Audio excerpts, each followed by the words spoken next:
It's the regular season finale, Los Angeles, as we welcome you back to Jackie Robinson Stadium for Game 3 between the Stanford Cardinal and the UCLA Bruins, who have taken the first two of this series, each by an 8-3 count. This will be the final game they play this year, a chance to sweep Stanford. The Cardinal will be off to Scottsdale and the league tournament next week. With Ben Francisco, I am JB Long. A look at the May Gray covering Jackie Robinson Stadium as we count down to first pitch. John Vaughn's with a smile and in the starting lineup as we get started just north of 60 degrees, sailing through another Pac-12 baseball regular season. Nothing like senior day for these student athletes. Good to see their families out there and getting a picture with Coach Savage. As for the Stanford batting order, Owen Cobb is going to lead things off today, playing second base. Court McDonald in center and Jimmy Nanai at first base also do here in the top of the first inning. Charlie Somm, we've seen him as a DH. As a pitcher today, he'll catch. Malcolm Moore gets the day off behind the dish and will be the DH instead. Luke Lavin, Timo Becerro, Trevor Haskins, and Grady Reynolds the rest of the way down. And on the mound, it's a freshman pitching on senior day. Right-hander from Shasta, California, Luke Rodriguez at 6'4", gets the call. Big-time arm. Had a really good freshman season. Had one hiccup last weekend against Oregon State, as all these starters for UCLA did. But Luke, big arm, big fastball, those all four pitches, and he's got a bright future, making his 10th start of the season. Before we throw out the first pitch, let's set that UCLA defense with a senior Carson Yates in left field, Dean West, a freshman in center, AJ Salgado in right. Schreier and Gorson up the middle once again, Rock Chalowski at third, and Dalen Reyes gets a start at first base on his senior day. Likewise for Quint Landis, the grad transfer, he's behind the dish.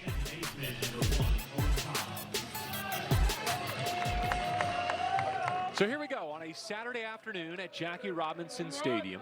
The UCLA Bruins looking to take all three off the Stanford Cardinal, who bring a 9-game losing streak into play today, the longest in modern Stanford baseball history.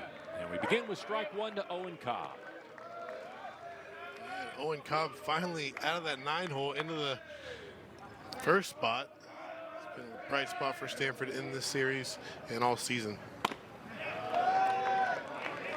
Owen looking for his 5th hit of this series. Even at 1-1 with Luke Rodriguez.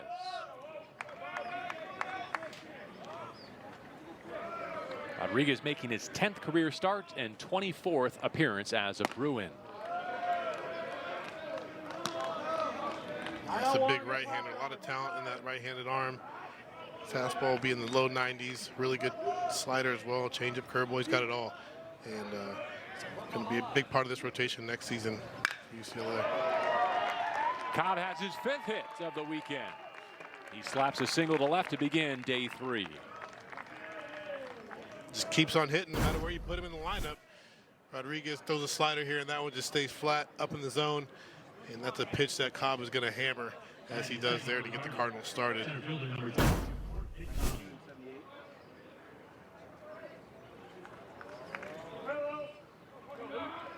Cobb also a weapon on the base pass, 6 stolen bags in this 2024 campaign. He's aboard in front of Court McDonald. He looks at ball 1. Patrick Riley calling balls and strikes for us today.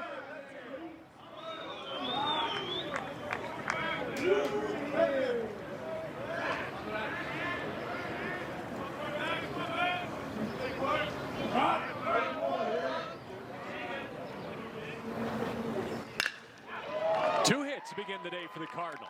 This one's heading for the corner. The lead runner is Owen Cobb. They're going to put the brakes on him at third. And Court McDonald has a double. The Stanford Cardinal are in business.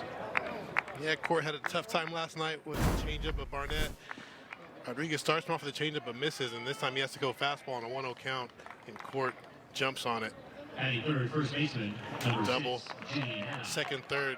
Nobody out here for the Cardinal off to a good start.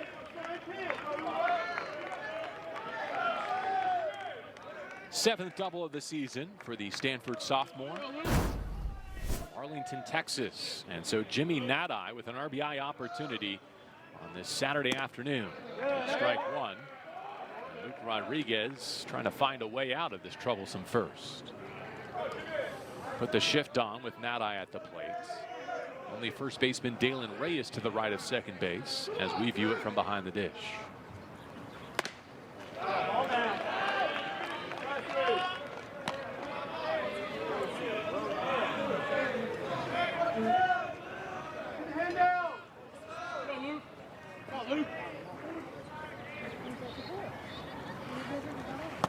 Of course, finding a lead early has not been an issue for Stanford through 2 nights. Protecting it has been the trouble.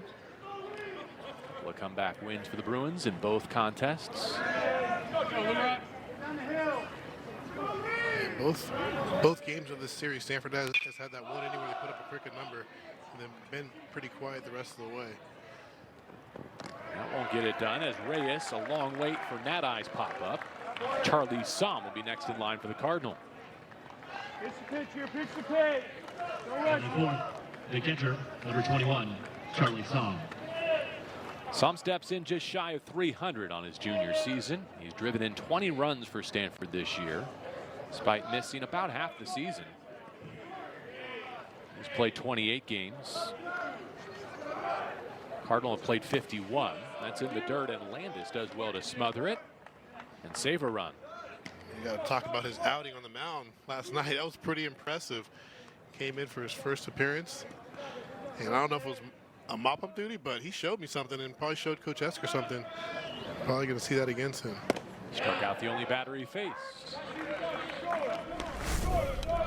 So a DH, a catcher, and pitching on the mound where his older brother used to work here for the UCLA Bruins, comes away with a strikeout.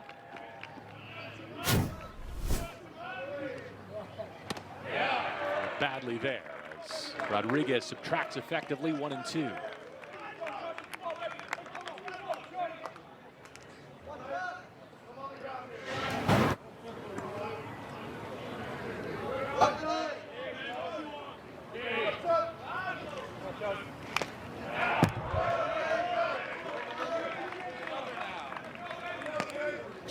Fighting off that pitch, got to try and put something in play here. Push a run across.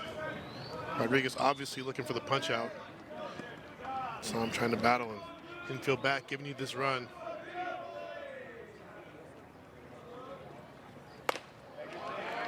Rodriguez reaching back for a little extra. They have overthrown it. 2 and 2 with first base open.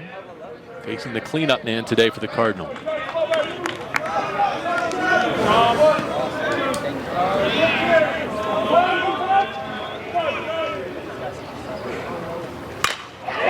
To right center field and falling. This is in for a hit, and Stanford grabs the early lead.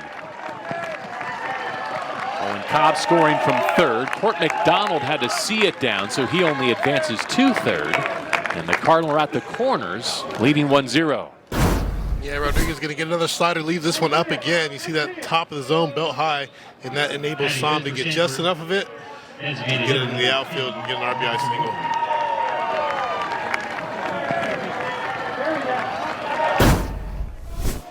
So 3 hits in the first 4 batters to face Luke Rodriguez and Malcolm Moore DHing today. Trying to make it a big number in the opening inning for Stanford.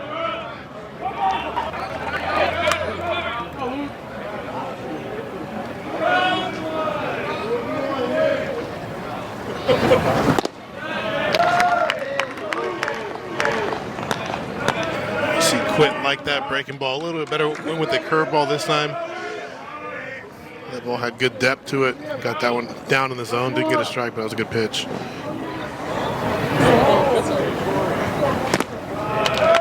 Watches again. He's ahead 2-0.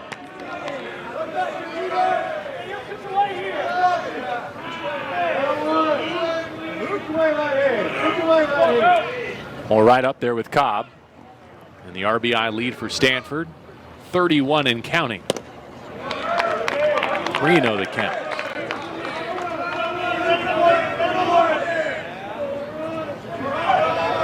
Stanford today trying to finish the conference at 12 and 18. They'll be sub 500 in the 8th seed going to the league tournament next week in Arizona. It's a 4-pitch walk, and the bases are loaded.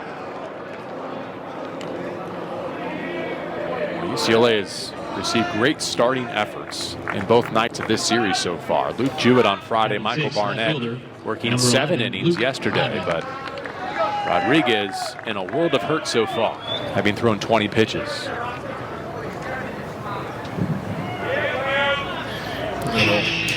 Get a talking to from his skipper. As they chat a look at what the Bruins have done through 2 nights of this series, Jewett and Barnett combining for 15 innings of work and 6 earned runs. Both have been really, really good pitching deep into the game. You see that both up over 100 pitches and 2 good bounce back starts for Barnett and Jewett after the last weekend at Oregon State. So if this does turn into an all-staff day, the good news is they're equipped to do so, but that's not the intention that Luke had when he took the mound today. Hunting a sweep for his Bruins.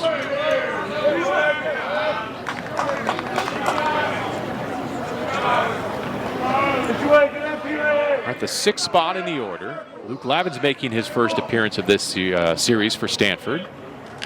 And it's in a big spot. Bags packed, 1 away. And the lefty takes down.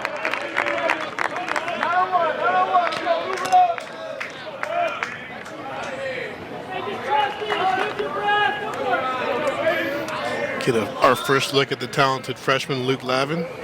Coach Esther giving his young guy a chance to perform in the last regular season game. In a homecoming appearance from Laguna Beach, California, Luke Lavin out of Santa Margarita Catholic.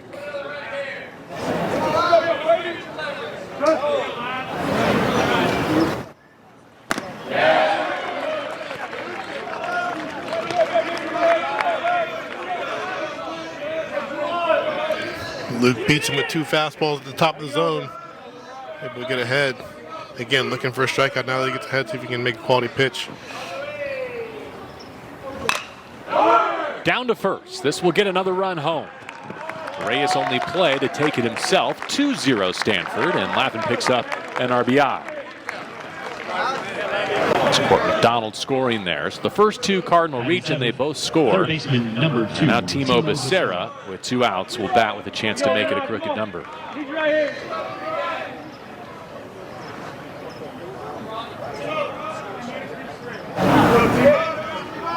Get this guy for us, Leroy.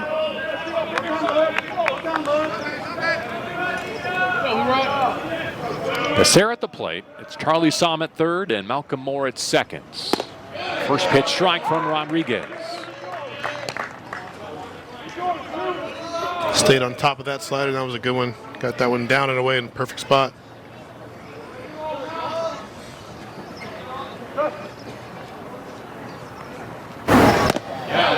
Well located again.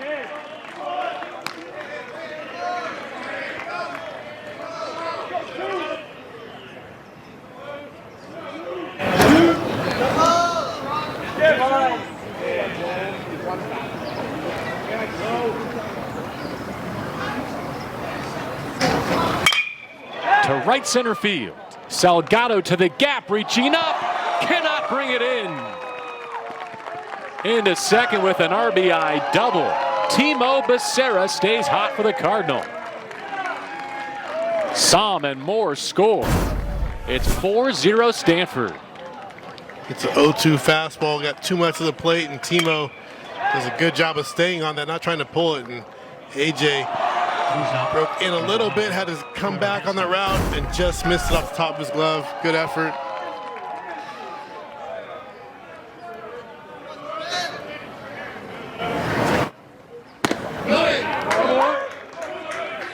So 4 runs on 4 hits and a walk. This is Trevor Haskins, the shortstop, batting 8th.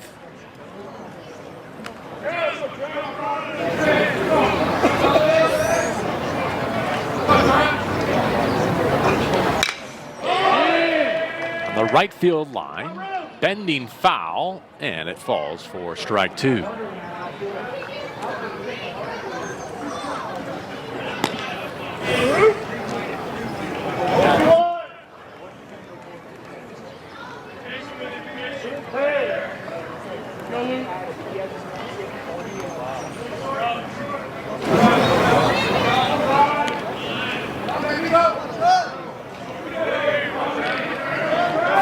pitch of the opening frame for the freshman right-hander Luke Rodriguez.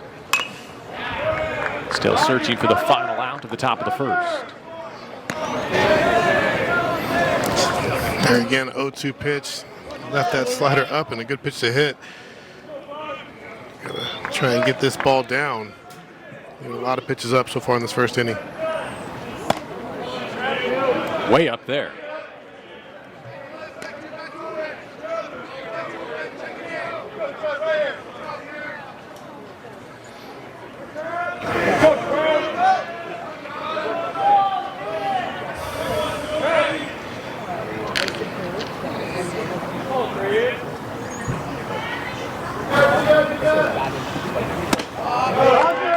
Mo 2-2 with Timo Becerra at second base. And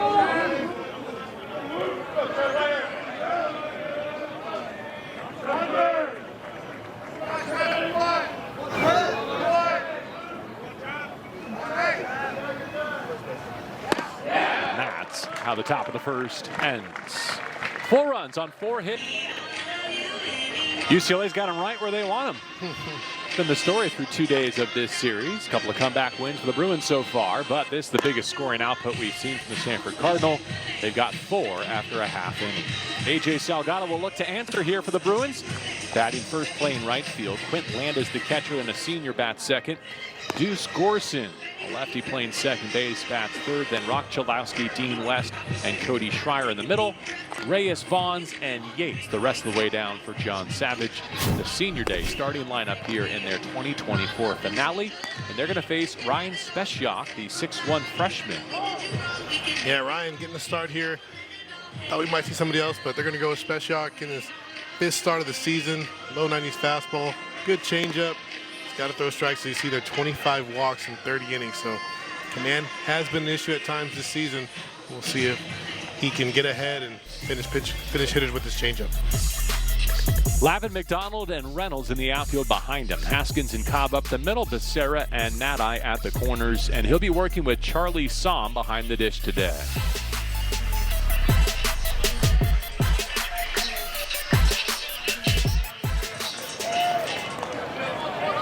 Homecoming opportunity for Ryan on the mound as well. He's from Goleta, California in southern Santa Barbara County. Just a short drive from here. And he pours in strike 1 to A.J. Salgado. With 3 hits, a double, a walk, an RBI, and a run scored in this series.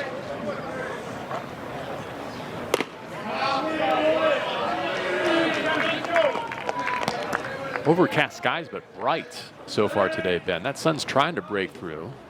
We haven't seen it at full strength yet, but another comfortable day for Bruin baseball as they play host to the Cardinal. And a swing through for 1 and 2.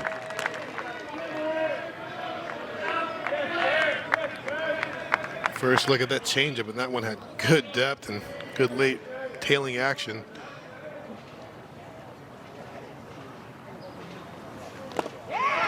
Why not go back to it? Picks up a strikeout of A.J. Salgado to begin his day. Or did he? Salgado saying he got a piece.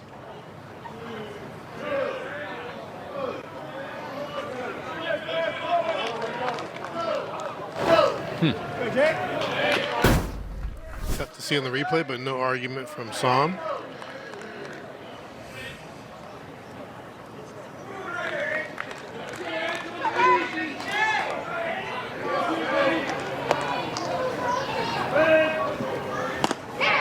So he goes to the heat to blow him away a different way.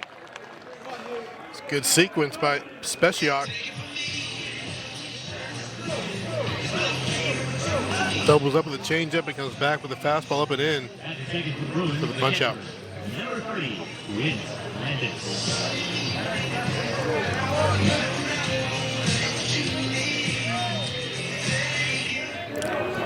Senior Quint Landis, graduate transfer, Pepperdine catching today.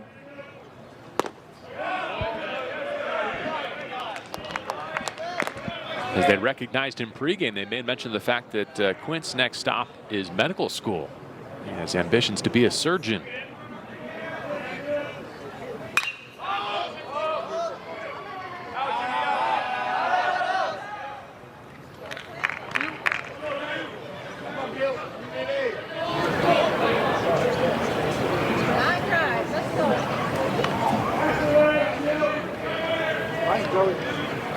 Other seniors on the send-off list today: Reyes, Yates, Vaughn's in the lineup. Rashad Ruff, the closer. Talked about Cottinger with Luke Jewett yesterday. All the best to his family. Ball and 2 strikes on Quint Landis.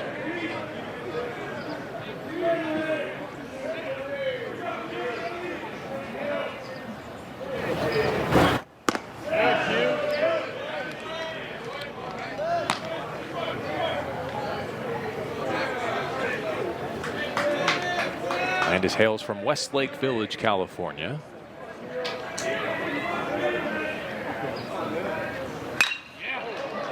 Barrels up to center field. McDonald spun around, and in front of the track, he makes the catch. 2 away. Landis put a charge into that one, but 2 down bases empty for Deuce Gorson. A third, second baseman, number 2, Deuce Gorson.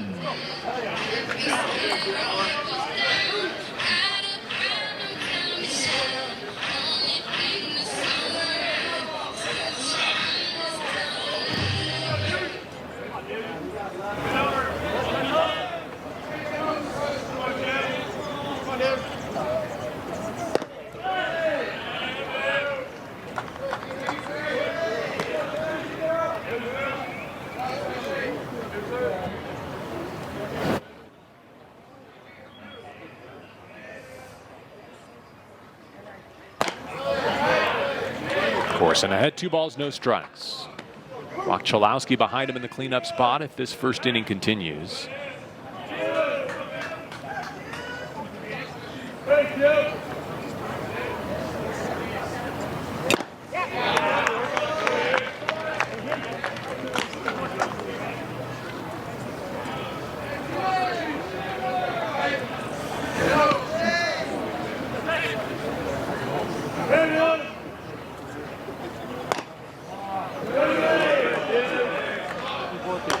I've always been fond of hitters that don't leave the batter's box except for extenuating circumstances. Even after a swing through, Gorson stays dug in. That is his office, and he does not intend to leave unless you make him. 3-1. Cuts it loose and fouls it away. It's a pre-pitch clock type hitter. Yeah, you see it. It's a lot more common now, obviously, with the clock, but like you said, he owns that box when he's in there. He's all business. Very hitterish. That expresses a comfort level, right? Doesn't need to check back out. Step back in. Payoff pitch. Off the end of the bat to stay alive.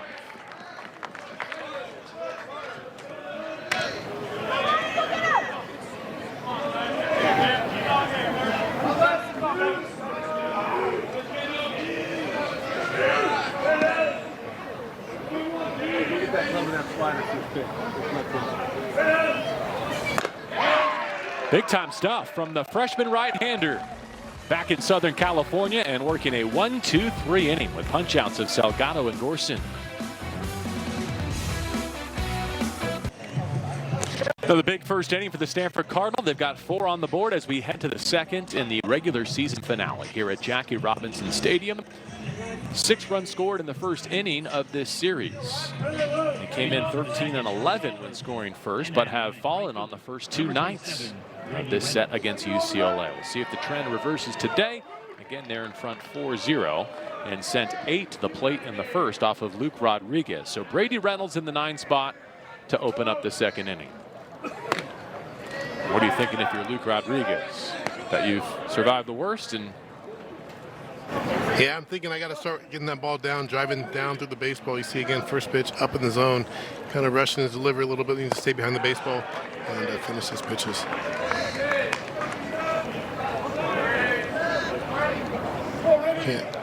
Can't keep living up in the zone. I expect to stay in this game too much longer, so see if he can settle down. Reynolds spins on it down the right field line into the corner and foul. A.J. Salgado over to take a look.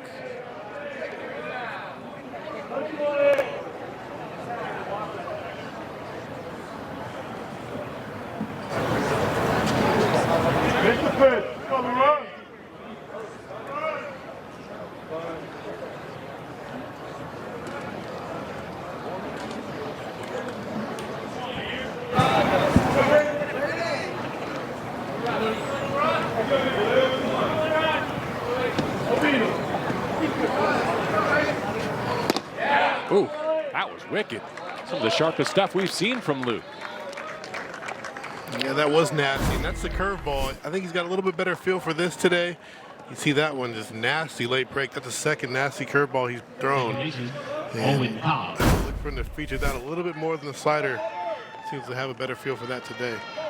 The tilt on it alone, if that slider up has been flat and been hit around after one trip through the lineup, it's a nice answer to fall back on. Owen Cobb got the party started with a single and a run scored in the first. Here he is for his second appearance against Rodriguez. And that misses down.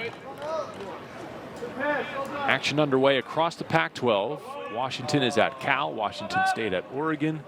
But the nightcap is where the drama resides. Oregon State has taken the first two games in Tucson off Arizona. And so they're going to decide the #1 seed coming up at 6 o'clock Pacific. How about that scheduling by the Pac-12 schedule makers? Perfectly done. Last game to decide the Pac-12 regular season title.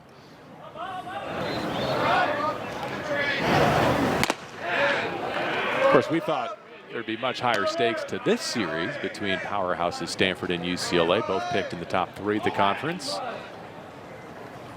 So not all the preseason prognostications played out according to plan, but to your point, no one's surprised to see Oregon State and Arizona right there at the finish line.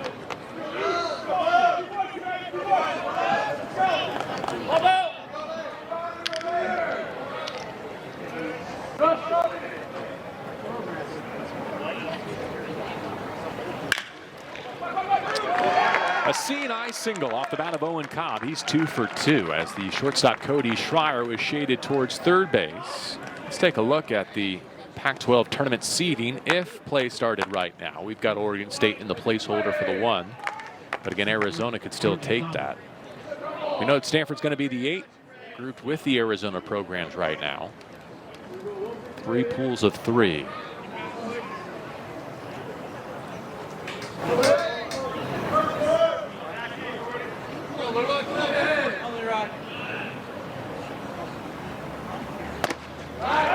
Throw behind Cobb after the pitch out.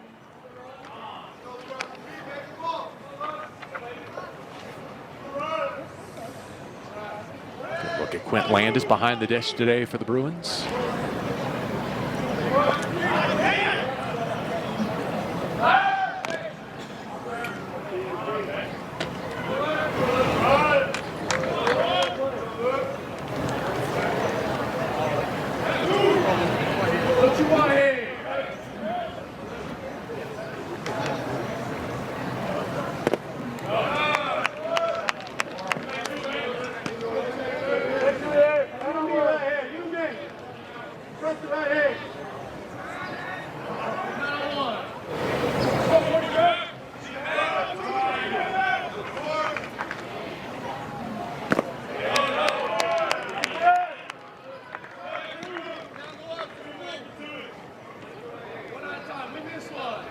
Donald peering into his dugout.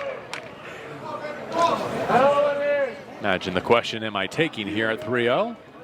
His mannerisms certainly indicate that he is. If he had swung at that, I would have bought you dinner, Ben. Don't see that very often. He was trying to distract Luke to no effect.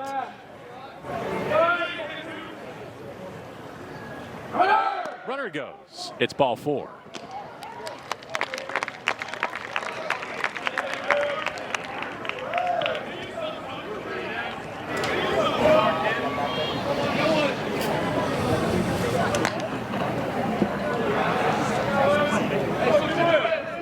First baseman, Jimmy Nadai.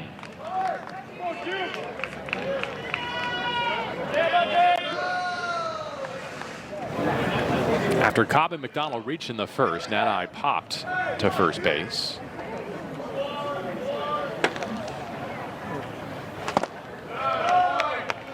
Luke Rodriguez has lost the strike zone.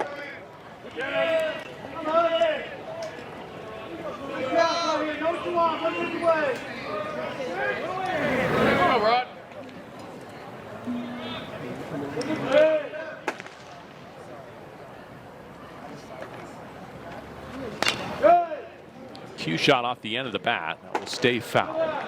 So a ball and a strike between Rodriguez and Nadai here in the top of the second inning.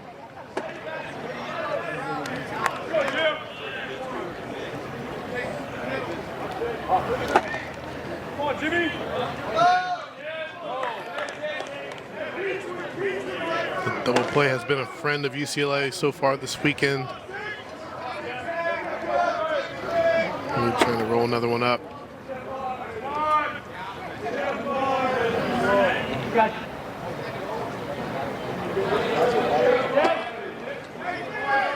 For today, he has made 14 relief appearances, 7 midweek starts, and 2 weekend starts.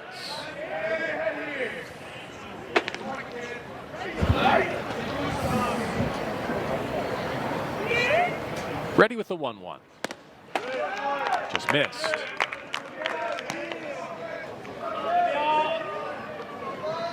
Go, Jimmy.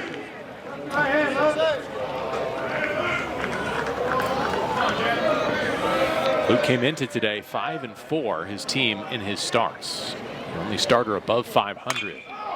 It's a pop-up here, but it's going to be foul and out of play.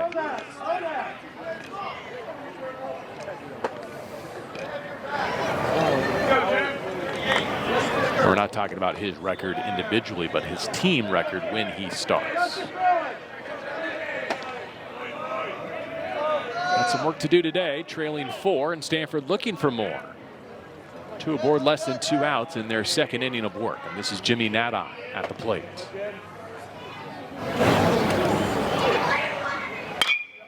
Hangs with it down the left field line and foul. Home run distance, but the count remains 2-2.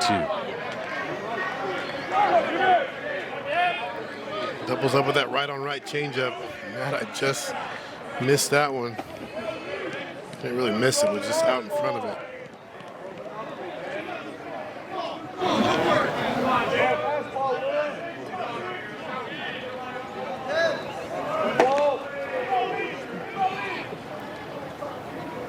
Rodriguez with an inside move before his next 2-2.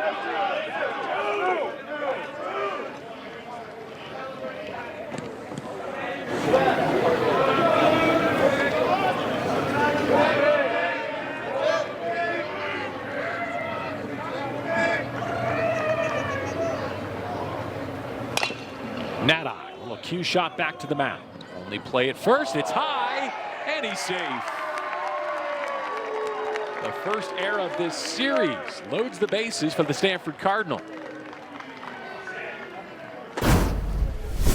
Yeah, Luke could have almost walked this one over to first base. So he decides to throw it and just gets away from him. Reyes does a good job of keeping it in front, catching that ball.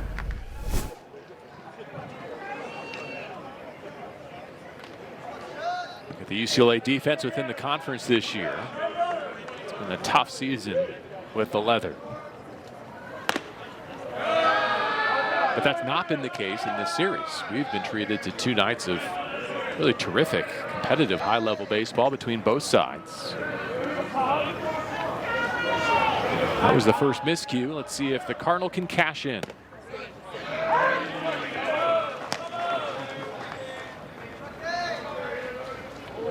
Saw him with 21 driven in on his season. Out there for him again here in the top of the second.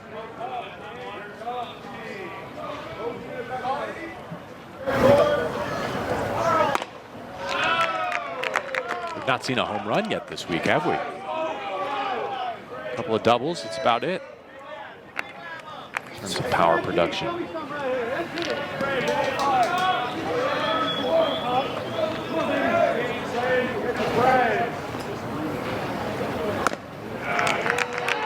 Rodriguez staying soft as we flash back. Charlie Song in the opposite field. Got it started with the slider that stayed up and out over the plate. 2 strike, you just want to put that ball in play with the runner on third base, and he did that and was able to get a hit out of it. Whew. Luke Rodriguez can exhale. He gets away with a 3-1 pitch. Their base is loaded, and saw him taking. Yeah, I saw him sitting dead red, and Luke made a good pitch. Sneaks a slider by him. Back up the middle. And boxed it short by Schreier. 5-0 Stanford. It had double play potential, though it would have been a high degree of difficulty with that side spin off the bat of Som.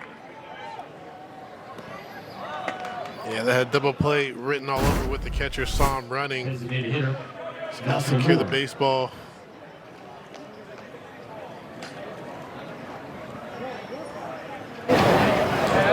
So E1 and now E6, and they're piling up on the Bruins.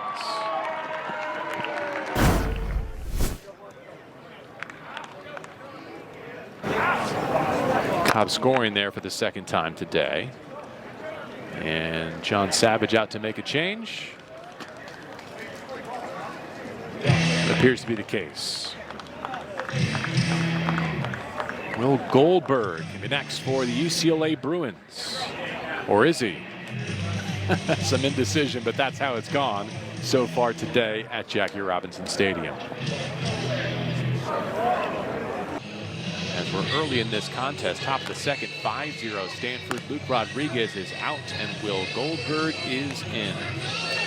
Goldberg, the lefty out of the pen, another freshman arm for UCLA. This guy's got a nice deception on his fastball. Good slider and try and get this left-handed hitter out. Face Malcolm Moore, the DH in the 5 spot. After Stanford has another run on the board with just 1 hit, a walk and 2 errors here in the second inning. One by the pitcher, another by the shortstop. Definitely got to come out and watch Bazana. People saying he's going to go 1-1 overall. Been fun to watch him all 3 years at Oregon State so far, and his career winds down, but what a player he is. You name the record, it seems like he set it.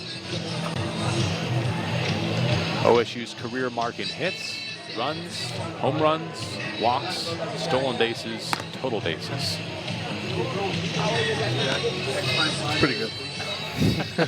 That's a career. That is a Corvallis career. And doing it at a program that's been prolific, that produces pros. It seemed to always produce a high draft pick. You know, you go back to Madrigal, Darwin Barney, Rutschman, Arnich, and Lozano's right there following in the footsteps. All right, so bases packed, 1 away. The freshman lefty from Flossmoor, Illinois is on the mound. Begins with a breaking ball, and Moore able to lay off.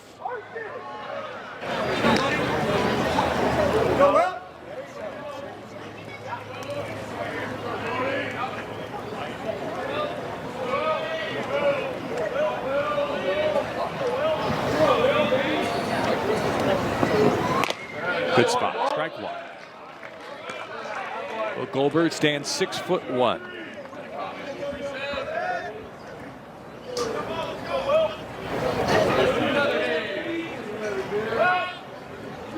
Made 2 appearances at Oregon State last week, an inning in each game that he showed. Just off the corner.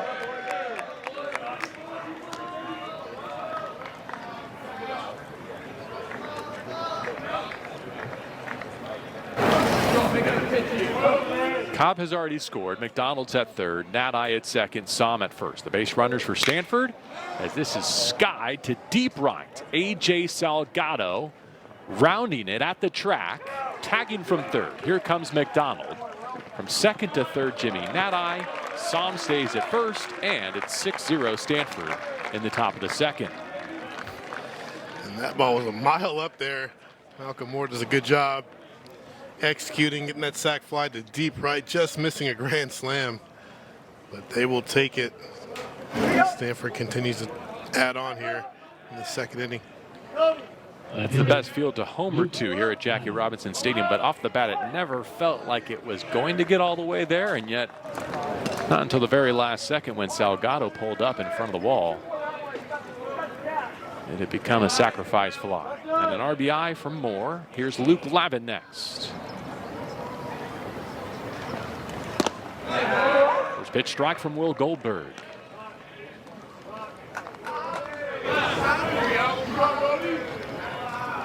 charge that run to Rodriguez, of course. He's still responsible for the 2 aboard.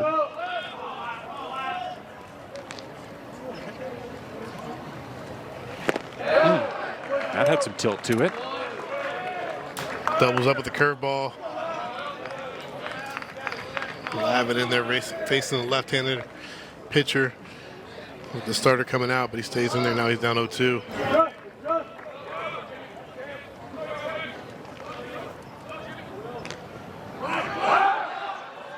From third base, caught stealing. Jimmy Nadai looking to steal home.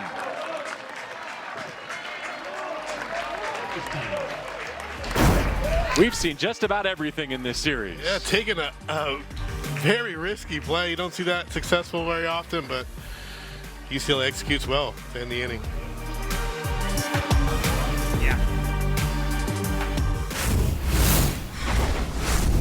And arguably his best outing of the season for the Stanford Cardinal here on Friday, allowing just 3 runs on 5 hits to the Bruins. 1 walk, struck out 4 in 5 2/3 innings of work. It turned out to be a win for the Bruins rather than for Dugan, who joins us today as we play Game 3, the regular season finale, with his Stanford Cardinal leading 6-0. Nick, thanks for being with us. Thanks for having me. How'd you feel about your performance last night? I thought I did good. I didn't get told I was starting until like an hour before, so I was ready to go, though. Always like that. Call that an ambush, right? Yeah. Base hit from Chalowski to begin. Now, we've heard that you've had some pretty good run support this season. In fact, your head coach, David Esker, even told us maybe you get teased from time to time about all the runs you have received this season on the mound. But how about 6 on the board for Ryan today? Man, last year I think I had one stat said I had like 20 runs a game or something like that, which is crazy. This year it's not as much, but this is great for Ryan. Yeah, and what was working last night, I saw changeup was really good, getting ahead, and you really cruised through 5 innings. Ran into a little bit of trouble there in the 6th, but what was working for you last night? Yeah, I mean, last night I actually didn't throw very many changeups. This year it feels like about 70% of my pitches are changeups, and last night the slider was really working for me. I threw a ton of those, threw a ton of sliders, just trying to be aggressive, not walk anyone. Dean West at the plate here after the first hit of the game for the Bruins. Chalowski at first. Hey, there's a long losing streak going on for the Cardinal right now, and yet you know you are going to play next week at the Pac-12 tournament. How much are you looking forward to turning the page and beginning that 2nd season in Scottsdale? Man, I'm ready. We got all the pieces. We just haven't played our best baseball yet, and I mean, I look forward to it. I feel like the bigger stage might help us. And yeah, no regrets. Go out there, try to play our best baseball.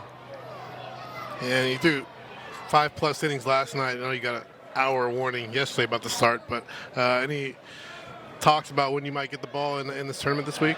I'm not sure yet. I know Christian Lim's going on Tuesday. I'm not sure about Wednesday, but pretty much it's day to day. What have you learned about that event and that format from your trips there previously? Man, it's cool. The atmosphere there is sick. I mean, it's a really cool place. Last year I had one of my best starts there. Or actually I was out of the pen, but I had one of my best long relief outings there. And it's a cool place. Tell us about growing up in Eureka and how you made your way to Stanford to play your college baseball. Man, Eureka's a small town. I was playing in a summer league on the Humboldt Eagles, and I got some attention from Eager. I don't know how, but I got his attention, got an offer, I committed like right away. Stanford was where I wanted to be. You mentioned his name and he heads out to the mound. That was pretty impressive. nice sequencing there. Coincidence. Yeah, we talked about him going to the mound. And last night he came out, you guys were laughing about something in kind of a big situation. What has Thomas been, and what did he kind of tell you on the mound, get you guys loose out there? Yesterday he came out when he called a fastball away, and I threw it right down the middle, and he smoked it. And he was like, well, that wasn't 2 away. Kind of resettles you, get you back in the moment, keeps it light. That's awesome. Yeah. Nick, how's it going in the classroom? What are you working on academically? I'm a STS major. Right now I'm doing a lot of math classes, I'm taking a history class right now. So, yeah. Hard to believe you're playing Stanford baseball and taking the academic load. Yeah.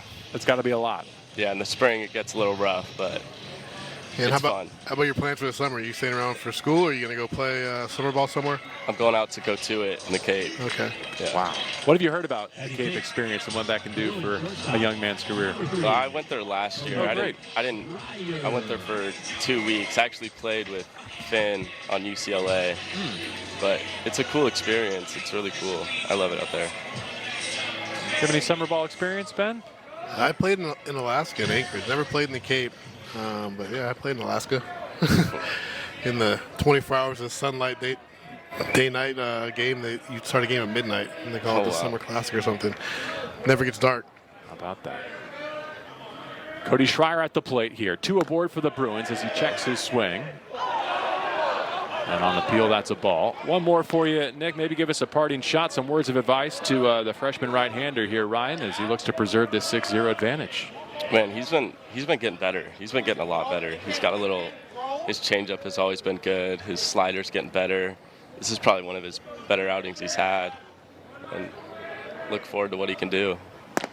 Well, congratulations on a nice regular season finale last night. Sorry it didn't work out for you in the win column, but all the best next week at the conference tournament. Thank you so much. Thanks, Nick. Nick Dugan from the Stanford dugout as we continue in the home half of the second inning. Chalowski singled. He's at second base as West walked behind him. Now Cody Schreier trying to get the Bruins on the board. And he's in front, 2 balls, 1 strike.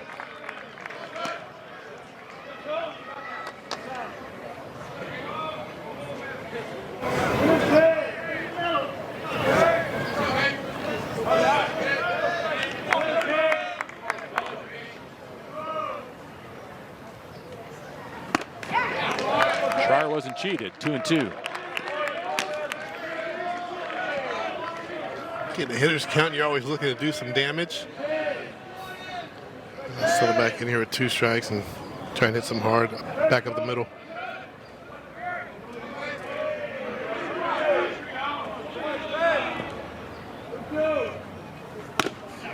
Wow.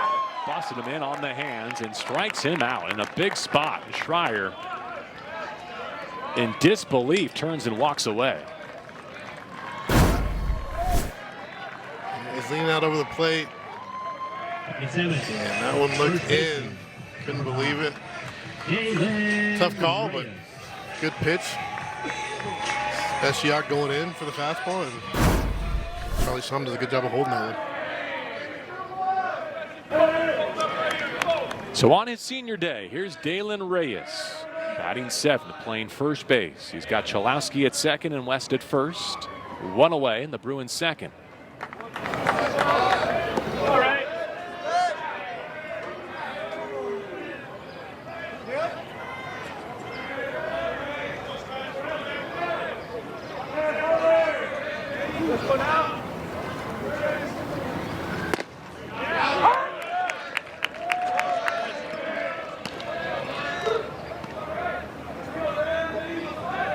Reyes has been a steady presence in this UCLA lineup throughout his career.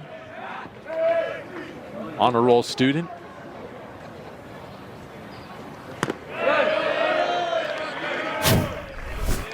Take a look at his senior day celebration with his family and head coach John Savage. Maybe not the note he wanted to finish on statistically, but in the lineup today playing first base to cap his college career. And he's hit by a pitch to load the bases. Turn it over to fellow senior John Vaughns. UCLA chipping away here in the second. Gets him loaded up for John Vaughns, and you know what type of power he possesses. Number 21, John Vaughn. I don't know whether to introduce Vaughns as a power hitter or a pitcher or a safety linebacker. He could do it all. Double-digit home runs last year.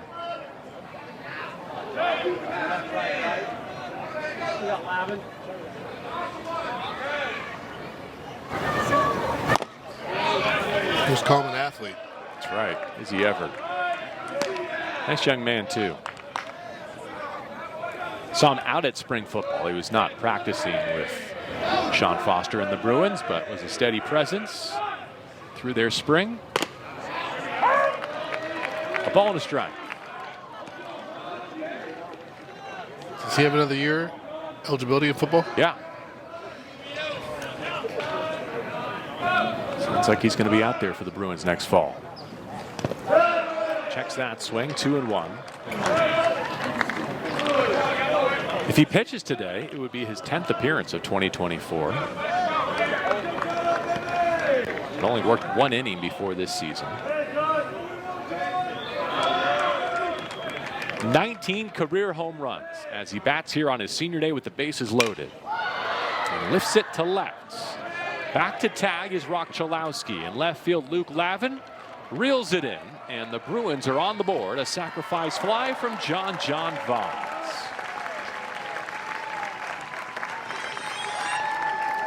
Does his job, executes, lifts something into the outfield to get that runner home. Chalowski makes sure the catch is made, comes home easily to give UCLA their first run of the game. Trail runners had to hold their position. Dean West at second, Reyes at first. And so Carson Yates will bat with 2 aboard and 2 down.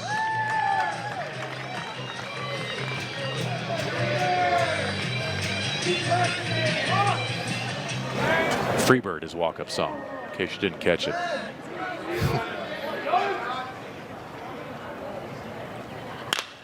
To center field.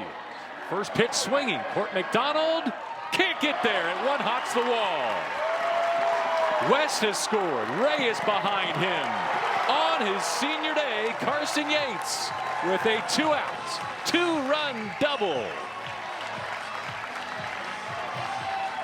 Seniors getting a chance to play, and they're delivering. John Vaughn with the sac fly, and then Carson Yates jumps on that first pitch slider and shows the type of power he has to drive in 2 more, and UCLA does it again with 2 outs to inch back into this game.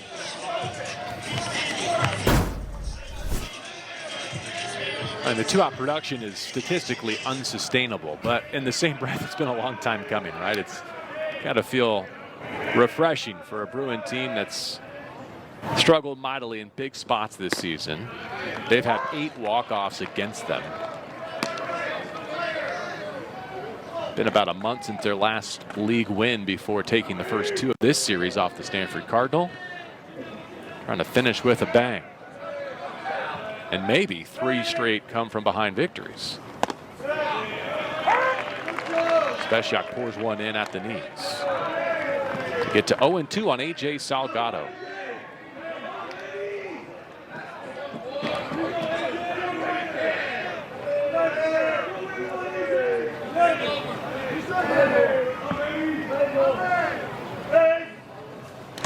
In the dirt, and Charlie Somp blocks it. But you're right, bottom of the order in seniors. Reyes hit by a pitch. Vaughn's a sacrifice fly. And Yates, that RBI double. Going to reset this game early for UCLA. Still plenty of room to run. The good news about falling behind 6-0 is that they'd only recorded 3 outs at the plate. Tough sky right now. Trevor Haskins able to hang with it at shortstop. Have to feel good for the likes of John Vaughn. He's driving home a run with a sacrifice fly. And Carson Yates with a Stanford got the first 6. UCLA responds with 3 in the home half of the 2nd inning. Welcome back to Jackie Robinson Stadium, the regular season finale. Stanford Cardinal, they're off to Scottsdale as the 8th seed in the Pac-12 tournament. UCLA's year ends right here on Senior Day. Lavin, Becerra, and Haskins, 6, 7, and 8 in the order, scheduled to face Will Goldberg, who came out of the Bruin pen. And I must confess, I have had my daily popcorn in very nostalgic fashion here at Jackie Robinson all 3 days of this series. One of the best deals in the pack. Among the things I'll miss most from spring baseball with the Bruins. You're very disciplined, Ben. I'm impressed. I can't tempt you with ballpark concessions. I'm a post-game guy. Maybe they stay open. I'll get some I see. Okay. on the way out of here. Oh, Goldberg with another hook. Lavin, after the steal of home, was down 0-2. Take a chance, but he finds himself right back up, leading the inning in an 0-2 hole again. Oh, wow. Does this roll fair? If that had come, I mean, this would have been the most mind-boggling series I've been a part of. We've seen a triple play, we've seen ejections, we've seen replay reviews, a failed steal of home. But that bounced off the perpendicular cut of grass and worked its way back towards the chalk. Would have been one of my all-time favorite infield singles. Lavin would have taken it.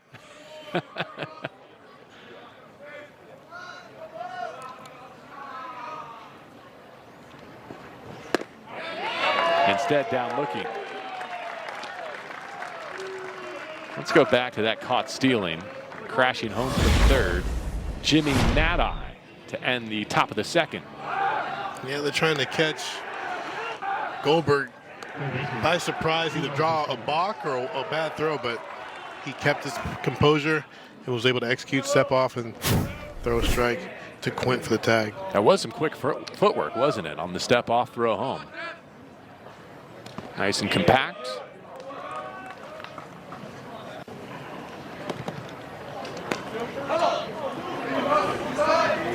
I'm still thinking that might have been an infield double based on the fact that it came against the shift. There was no one over there. I think Goldberg, the pitcher, was going to have to go retrieve that, wasn't he? That had rolled fair. Yeah, Chalowski he didn't move. He didn't react to it because he saw it foul, so nobody was over there. Goldberg hustled over there and able to secure it.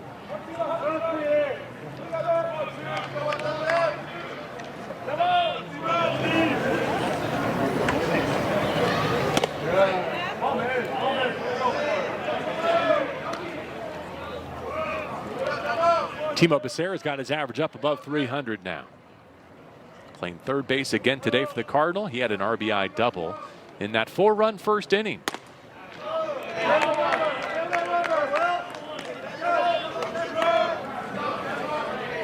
Gets his hitting streak up to 7 games.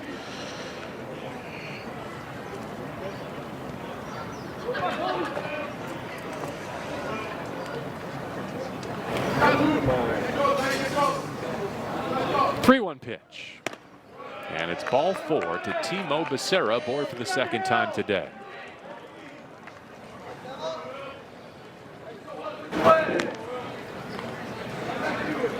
Shortstop, Trevor Haskins.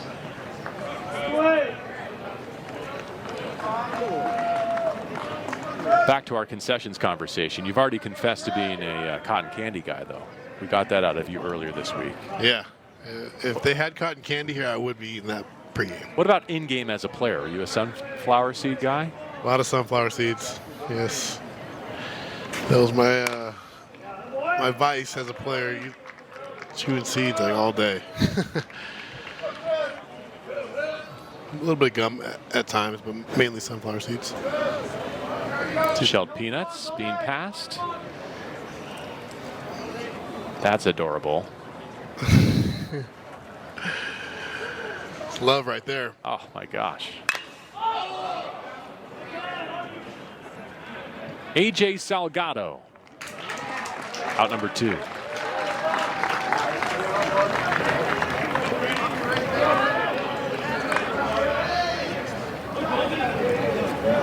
Right fielder, Brady Reynolds. Nice play by AJ going all the way back to his right as the outfielder. You run that far and balls down the line tend to fall back towards fair territory, so you got to be careful not to overrun that. Here's Brady Reynolds, the right fielder, batting 9th. And again, Becerra still down at first base.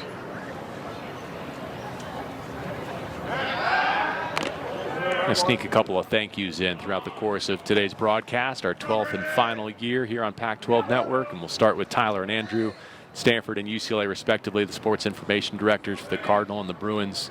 Really appreciate their contributions to this broadcast and Andrew Wagner, someone I've gotten to know for many years here in Los Angeles, does a terrific job for the Bruins in particular, and I'll always appreciate what he's done for me and for the Pac-12 network in support of UCLA athletics and Bruin baseball specifically.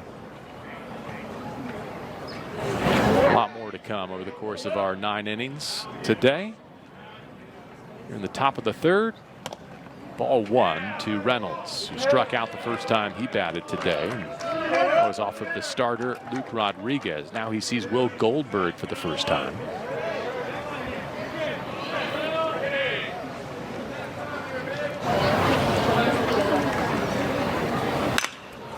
Little flip to the opposite field. Reynolds will make no apologies. He's got a single here and 2 aboard with 2 away. No apologies necessary. That's what you're supposed to do. Left on left. Let the ball travel. See it. Gets a fastball and stays inside the baseball for a knock to the opposite field. Good piece of hitting. Owen Cobb. Stanford's lineup has at least a hit in every frame so far. See if they can keep their scoring streak going. 4 in the first, 2 in the second. Here we go to the top of their order. Owen Cobb is 2 for 2 with a couple of runs scored.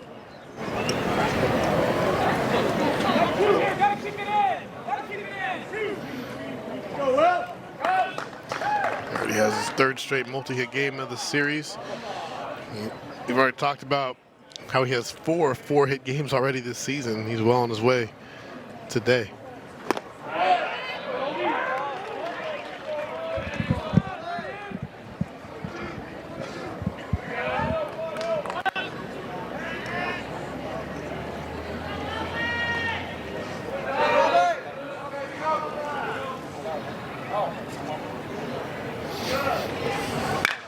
Breaking ball, smash to left and down for a hit. But Sarah will score. Brady Reynolds to 3rd, and it's an RBI double for Owen Cobb. He's 3 for 3.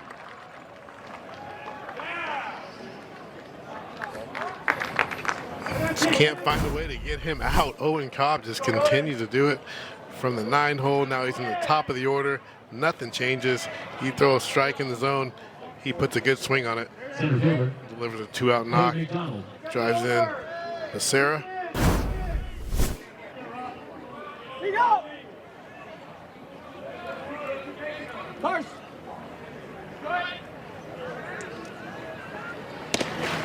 In tight to Court McDonald, who has to move his feet.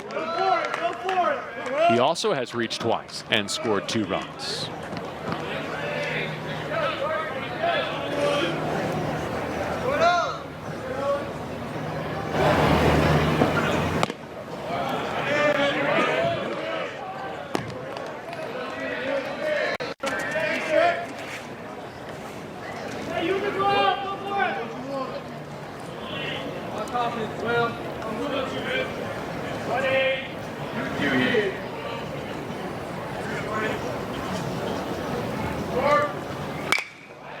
To right center field, Dean West able to track it down, and that's out number 3. The Cardinal put 1 more on the board. They've scored in each inning. Not quite a beach day here in Los Angeles. It's a day for baseball in the regular season finale at Jackie Robinson Stadium. Under overcast skies. With Ben Francisco, I'm JB Long. 7-3 Stanford, our score. Our producer is Jason Arminio. Our director, Ross Miller. A studio team that includes Brian, Michael, Kendrick, Tariq, Ari, Derek, and Carlos. Thanks to everyone who's contributed to this series and another academic year of Pac-12 sports. Landis, Gorson, and Chalowski scheduled to hit here for UCLA. They're down 4. Came into today hoping to sweep Stanford to close out their year. They make of Special so far. His buddy Nick said he looks good, having one of his better outings, and I agree. Fastball's been getting in on these right-handed hitters, and his changeup has been Bugs Bunny action at times, so he's got to stay ahead of these hitters. That has been roped, but right at Lavin. Feel good swing for Quint Landis, but he's 0 for 2. He's put a charge into 2 balls today. Yes, he has. 2 good-looking swings, nothing to show for it. Second baseman, 2, Gorson.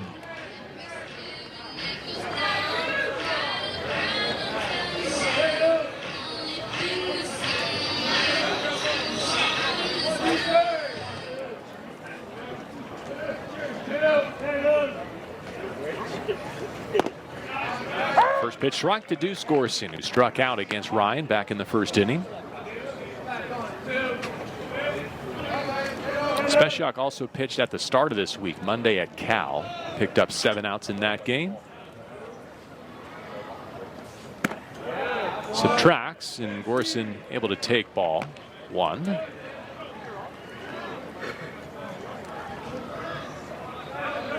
That's with that open stance, choked up in that left-handed batter's box. Speciak just missed his spot there. 2-1.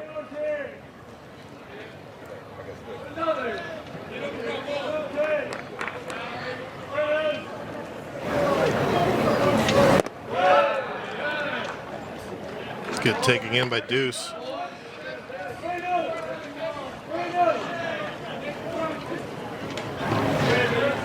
Had 38 walks on the season. Good job of swinging at pitches in the zone, but he got one there to hit. And misses it, flies out to center field.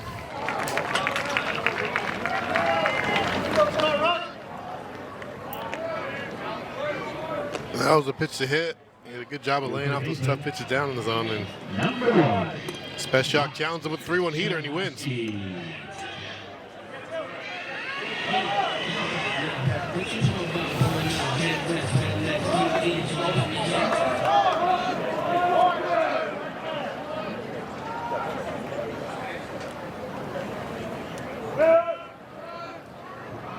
Talented Rock Chalosky. This guy's been raking all weekend. Had a hard hit single in the second inning.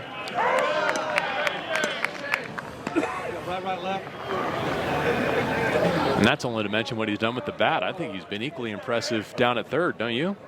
Yeah, he's been really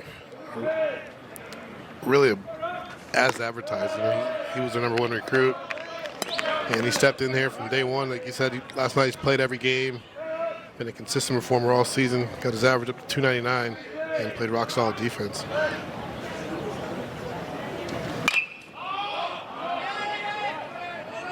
Cobb calls for it early, and he lost it. I mentioned earlier, it's a tough sky right now.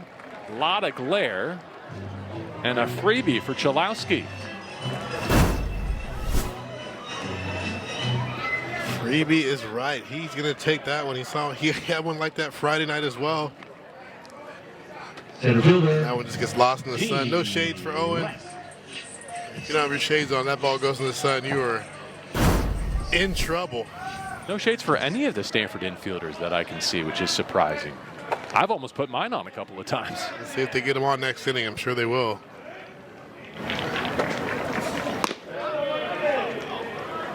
Inning continues for Dean West.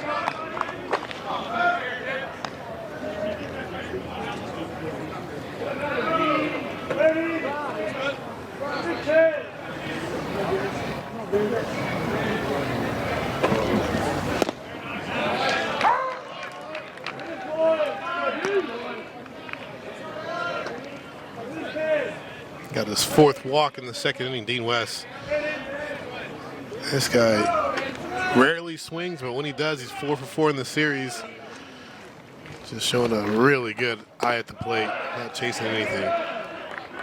Really commands and knows the strike zone. That's pretty impressive for a freshman.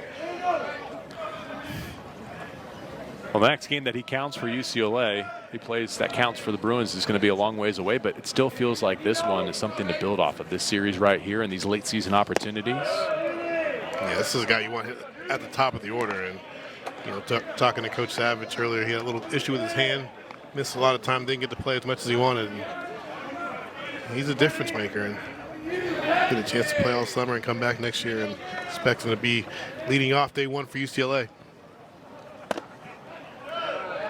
Good eye, takes that 3-1 to aboard with 2 outs.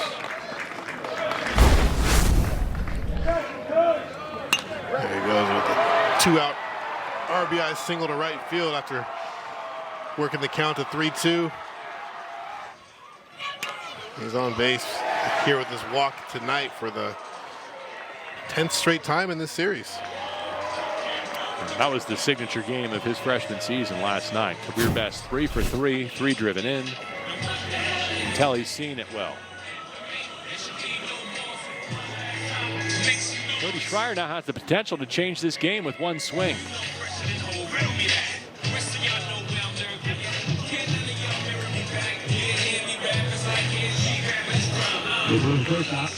Number 3, Cody Schreier.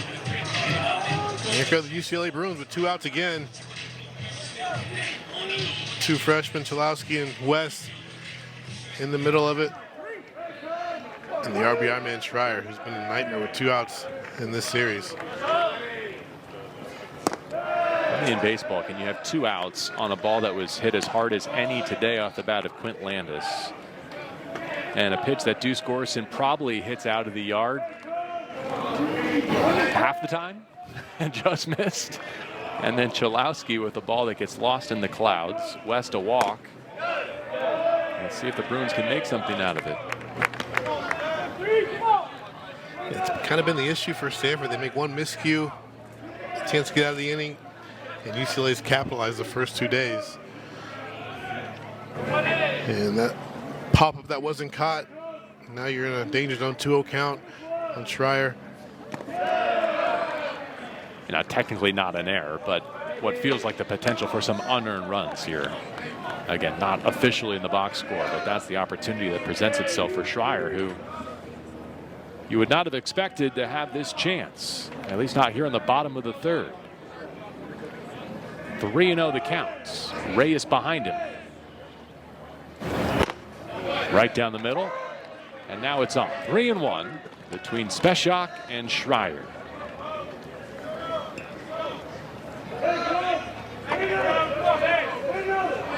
And here comes the sun.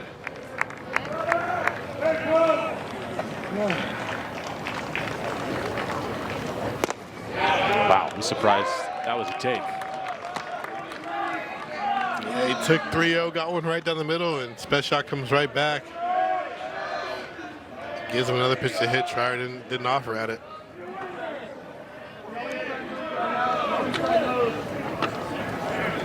Full count, runners will be off. There they go. Swing and a miss, and what a comeback for Ryan Speshak. Able to cover up a defensive miscue and maintain a 4-run advantage.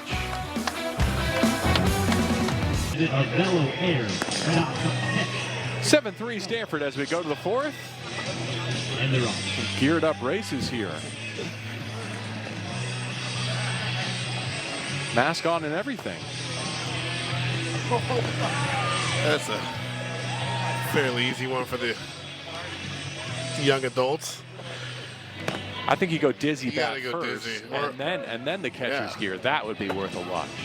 A little too easy for those guys. I don't know what they want, but Probably an insurance hazard, but Leading off in the 5th for Stanford. First baseman, Jimmy Nada. there's a guy who's supposed to be wearing the gear. Quint Landis. Middle of the Stanford order here in the 4th inning. Jimmy Nadai, Charlie Somm, Malcolm Moore. 4 in the first, 2 in the second, a single in the third for this Stanford offense.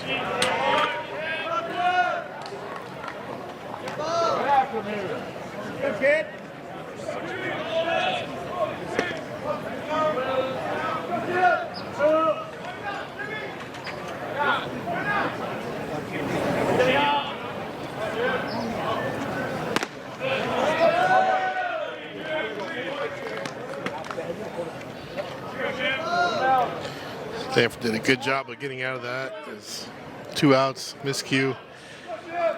Able to finish the inning as I talked about in the open, which they haven't been able to do this series. Got into trouble and they were able to get out of it, get the offense back in here.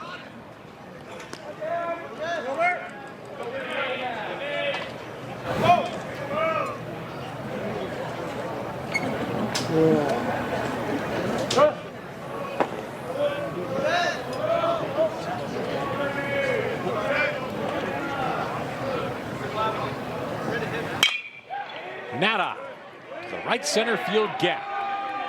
That is going to roll all the way to the wall. A leadoff double for the Stanford offense.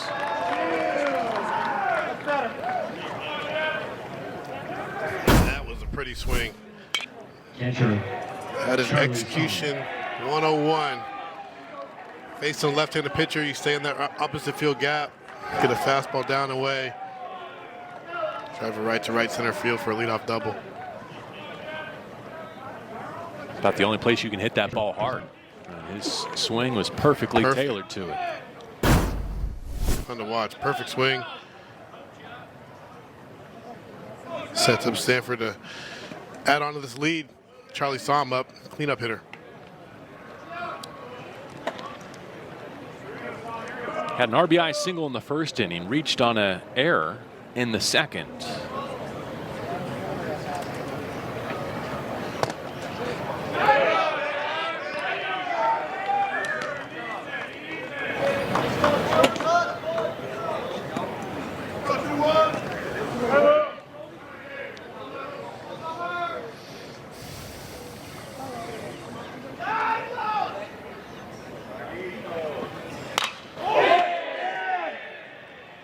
Dean Westbrook back initially, now coming in and has time to retrieve it.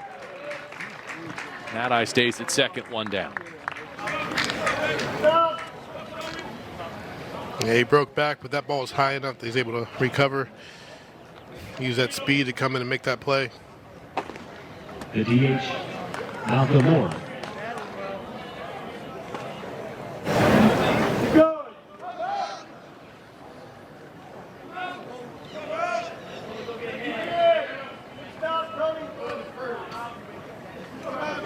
Now lefty on lefty here as it's Malcolm Moore, who walked and scored in the first, picked up a sacrifice fly in the second inning.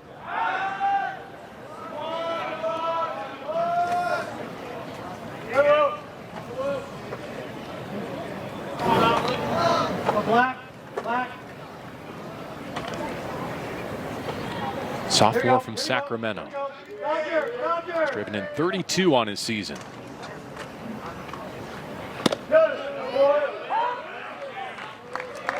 Will Goldberg working backward to take strike one. Pretty first pitch curveball. He's got really good depth on that pitch. Does a good job of throwing it for a strike when he needs to.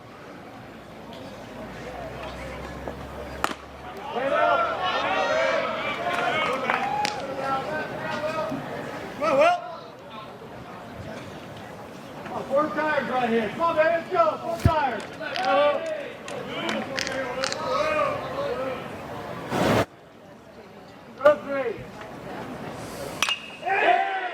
Jam shots, shallow center field. Here comes West, lays out, makes the catch.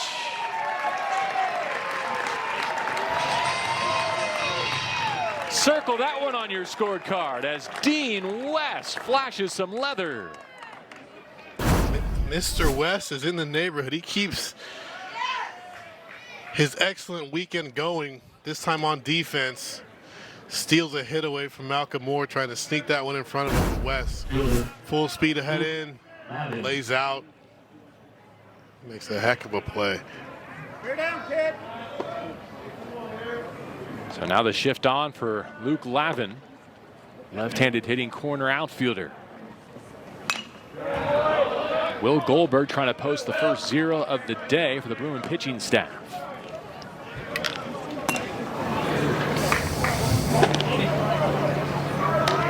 Stand out, good job.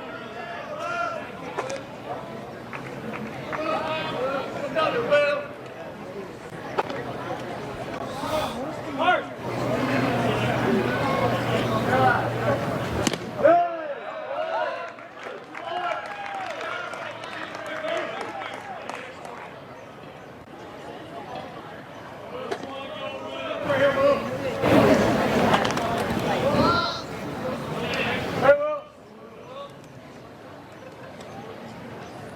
Here's the 0-2. In the dirt, Landis smothers it. Nadi still at second base after that leadoff double. Go, Will.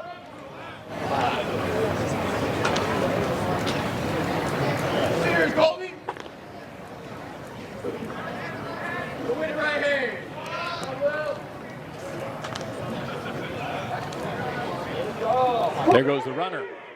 Inside move for the third. It gets away. Nadi could have scored, but he's hurt.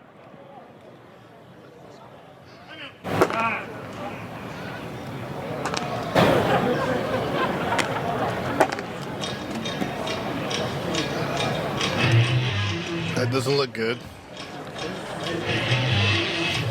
UCLA gets a break by him coming up hurt, not being able to score on that throw, but now I try to time up a stolen base at third base. Goldberg catches him. Chalowski playing so far off the line in the shift, trying to get over there and give a target.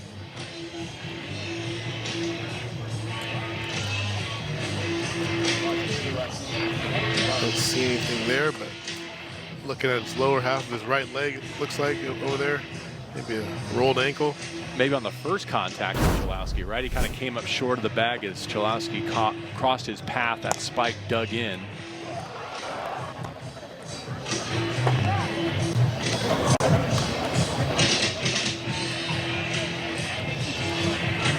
But you're right, that's kind of the calculus he was making, is can I beat Chalowski to the bag, even if this is a pickoff, and it was.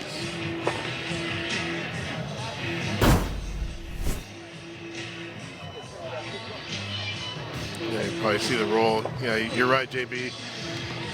Cleat looks like he got stuck in the dirt, ended up rolling his ankle. How about the cost-benefit analysis there, Ben, in terms of, you know, the baseball axiom, you never want to make the first or the last out at third base. He runs that risk there, but his hitter's also in a 1-2 count with 2 away. Do you like the choice? Me personally, no. I mean, if you're going to go, you better be 100%. You're going to be safe. Okay. And he had a great jump, but especially with 2 strikes. I didn't like as a hitter that base runner bouncing around there with 2 strikes. Any kind of distraction. Good news is Nadi looks good to go.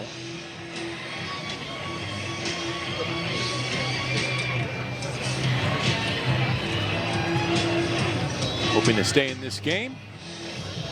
And we continue the top of the 4th with Lavin at the plate in a 1-2 count. Coach is like, you look good. You should have scored.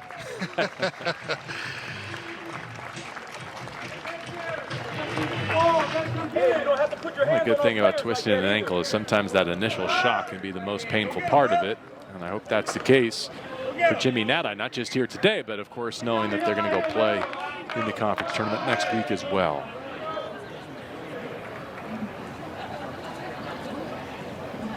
Well done by Quint Landis to save a run there. Of course, that's part of the reason why it might be worth stealing third base, is you're a wild pitch away from pushing a run across.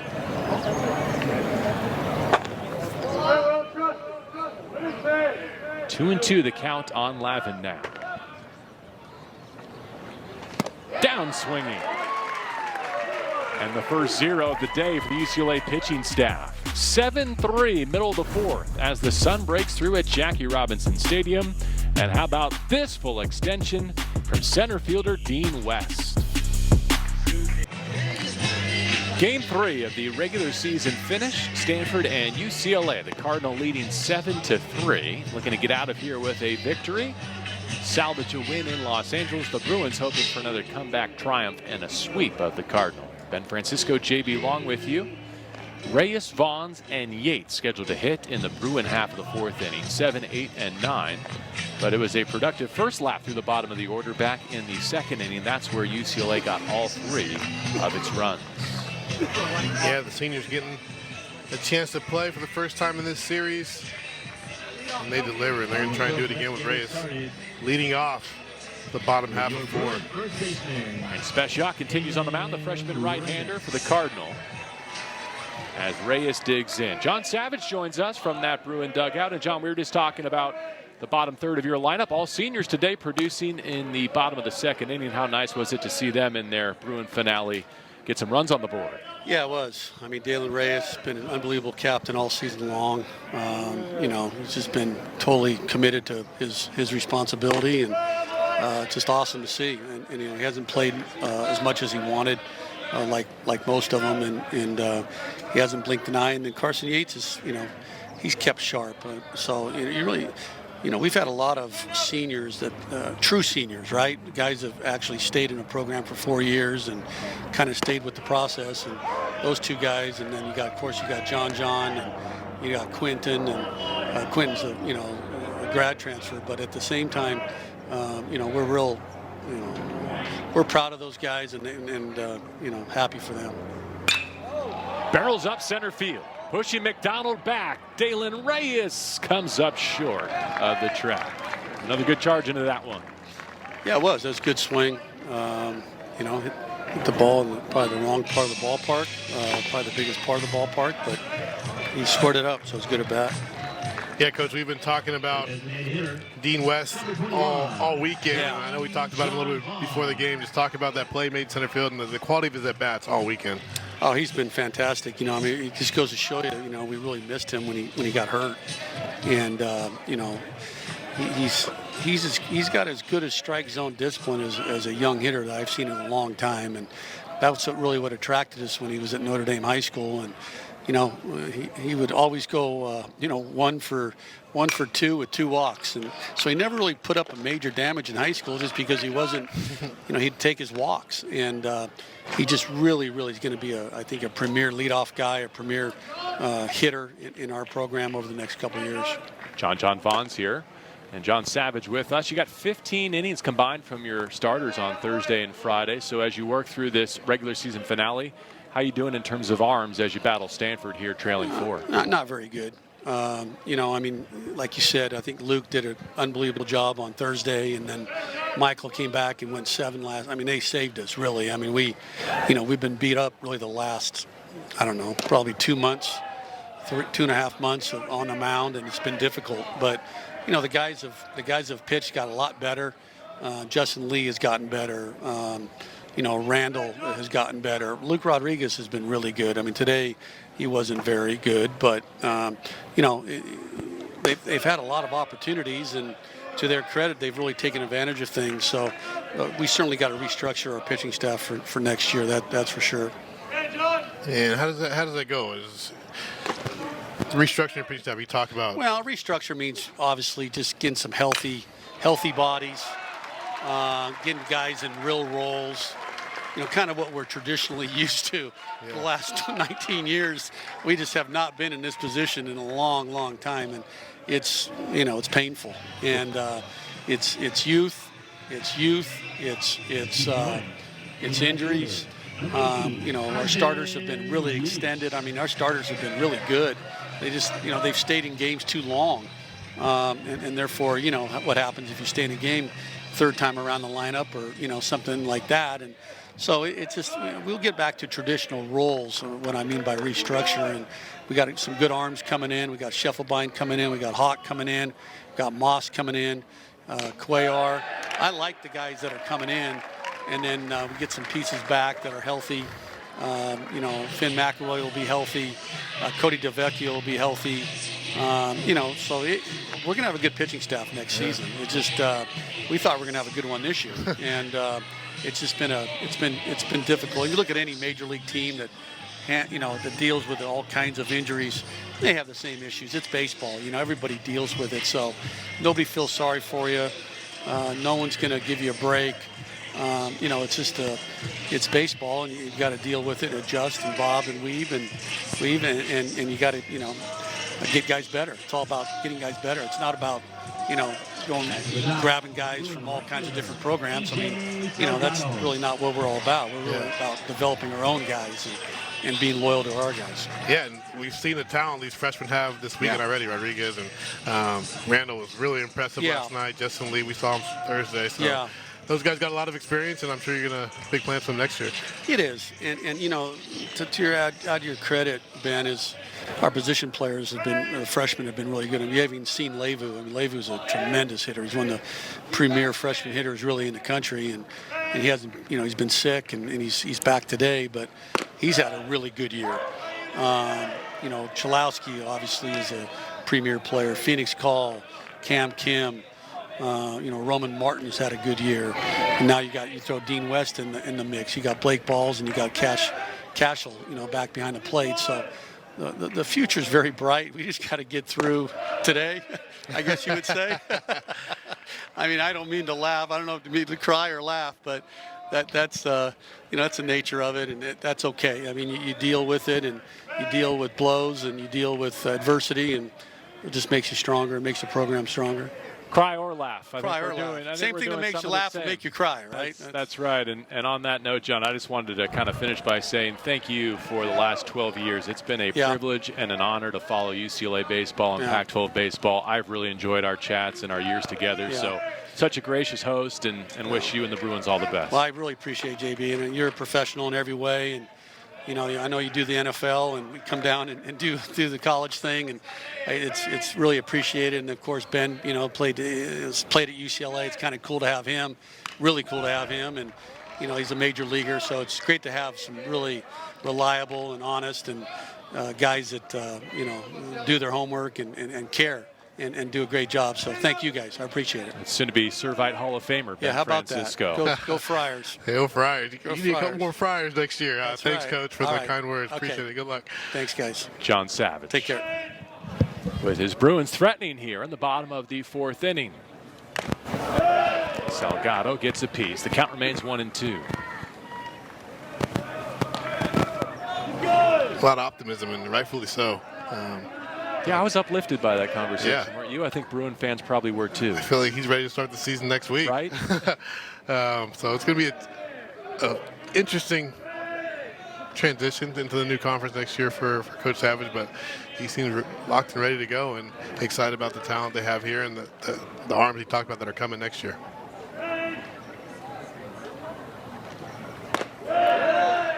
Count moves to 2-2 now. Vaughn's at second base with the single. Yates hit by a pitch, the trail runner. We're at the top of the UCLA order. Salgado 0 for 2.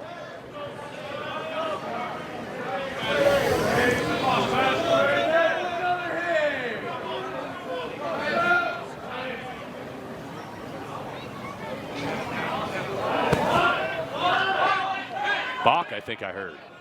Pitch clock. Pitch clock instead. Thank you. Yep. The third base umpire pointing at his watch. Clock, not Bach. So the count moves to 3-2.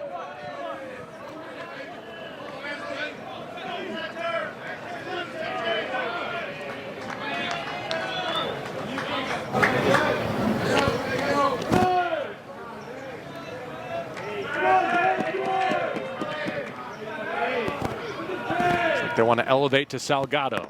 Instead, they fool him down in the zone. Big time strikeout for Stanford here. His best shot goes back to that changeup. It's been an effective weapon, especially against these left-handed hitters. And Salgado gets the chase on a 3-2 pitch with ball 4. Big pitch. That's best shot.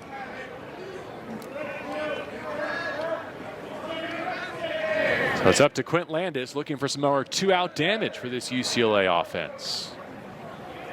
Can they trim what's now a 4-run deficit? Landis has hit the ball hard twice today, but both have been outs. It's below the zone for ball 1. With 2 outs in this series. 6 runs on Thursday, all 8 of their runs last night, and 2 of their 3 today. Landis should get something good to hit here because there are 2 aboard and Deuce Gorson's behind him. He did. He got a challenge fastball and a diving stab made by Timo Becerra to end the threats. Tough luck off the bat for Quint Landis today. But some dazzling defense by the Cardinals preserve their 4-run lead.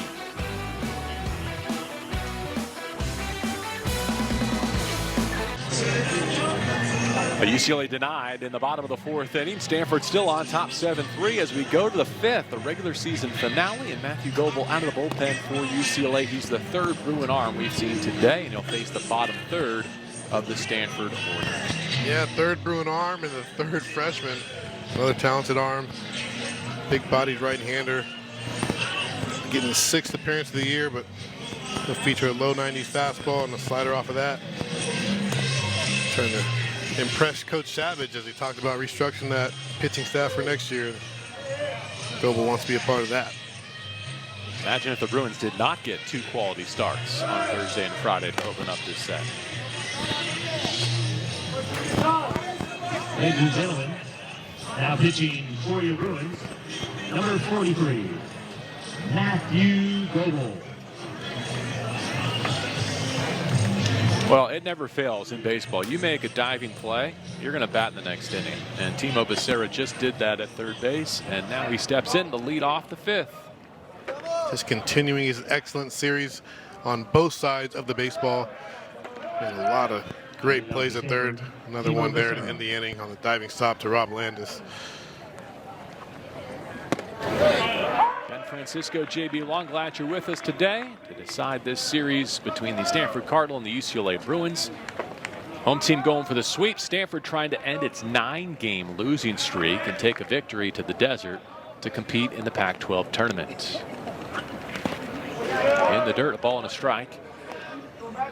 Darian Taylor's our unit manager this weekend. We appreciate him.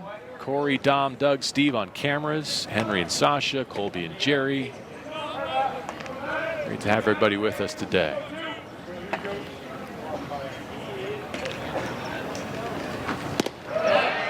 Swing and a miss, strike 2.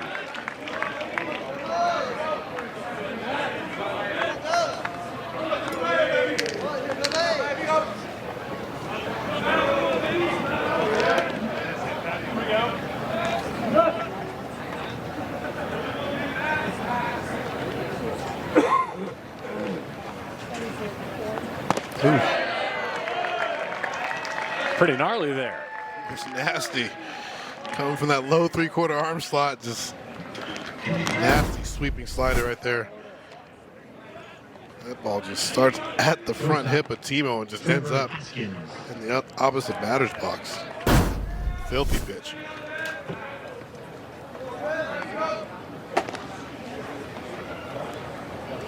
The line on Goldberg, who preceded him, 2 2/3, 3 hits, a run, it was earned, a walk and 2 strikeouts. Now showing bunt. Haskins able to pull it back. They check down at first base, but it's ball 1.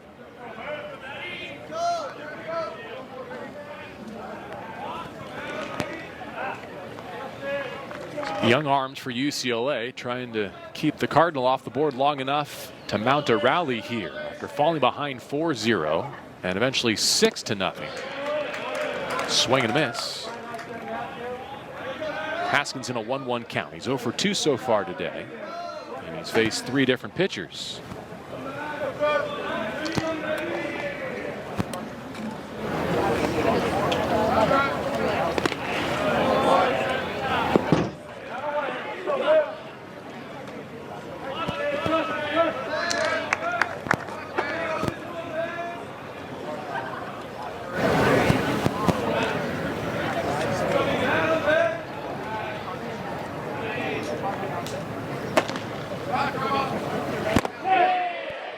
Time he went around. 2 balls and 2 strikes. This is not a comfortable at bat for right-handed hitter.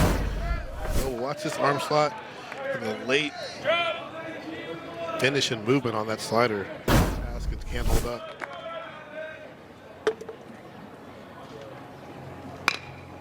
Inside out swing. It's going to stay fair for an out. And the first 2 retire.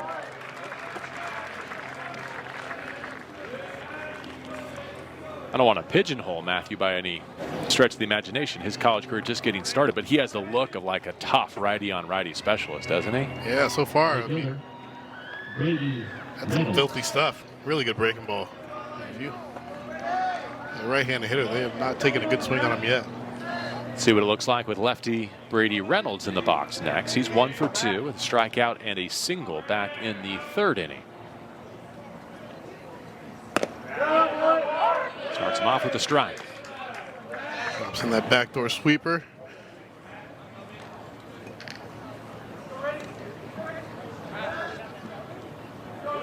Well, Goldberg posted a 0 in the fourth. It was the first time that the Cardinal had been kept off the board today. Now can Goebel get him in order? Bottom third of the Stanford lineup hitting against him.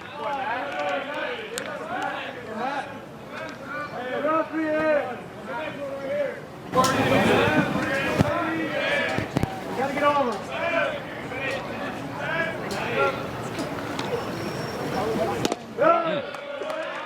It's another good sign. A swing and a miss from the lefty Reynolds.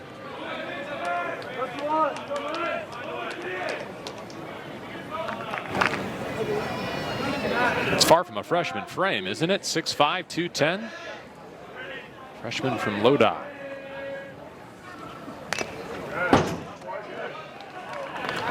And the baseball well, throwing the ball where he wants. So open some eyes on that UCLA coaching staff with this outing so far. I don't know anything about anything, but if this young man was the 121st rated right-hander pitcher in the state, I need to see the other 120. There's some raw material here. Yeah, and you got to give credit to the coaching staff for getting him to where he is now. I'm sure he's been developed throughout the fall and throughout this season. Look where he is late in his freshman campaign. Use this last outing to build on the upcoming season. Reynolds staying alive, 2-2.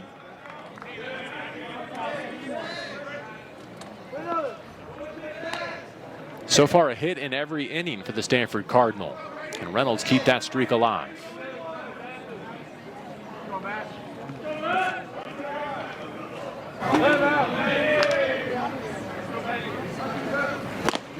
Swing and a miss, strike three.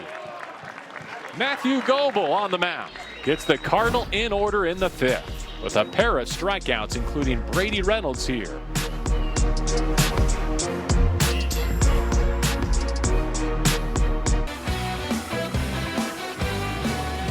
Into the middle inning, 7-3 Stanford trying to salvage game 3 here at UCLA. On the strength of 8 hits, they've got this 4-run advantage. New pitcher, the second time in this series, we'll see Ben Reimers after a nice start from Ryan Speshak. The freshman right-hander gives way on the mound, and again with a 7-3 advantage. Yeah, Reimers came in on Thursday and had a nice outing. Really challenged UCLA with fastballs and was able to beat the UCLA hitters with a fastball. Good changeup and a good slider to go along. It's going to try and hold down the middle innings of the Stanford lead. Ryan Speshak ahead of him pitched the first 4, gave up 4 hits, 3 earned runs, a couple of walks and 5 strikeouts to put his team in position to close out the regular season with a winning effort. So a long way to go, and Deuce Gorson leads things off right in the middle of that the UCLA order. Gorson, Chalowski, and West. 3, 4, and 5. First pitch strike to the UCLA second baseman.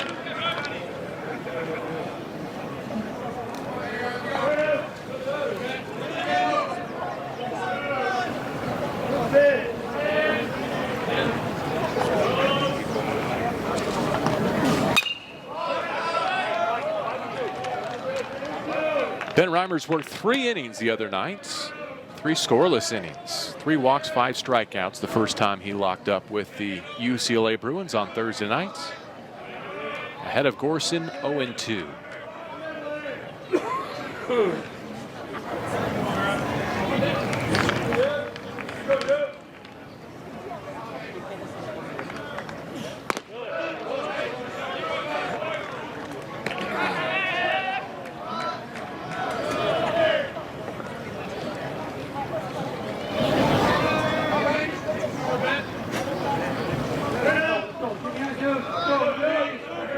Freshman out of Jay Serra, ready with his 1-2 delivery.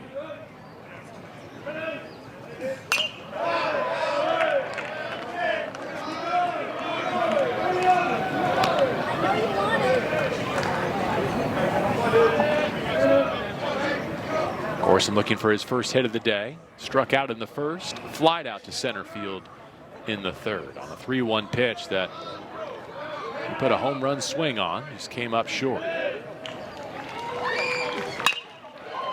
Base hit center field.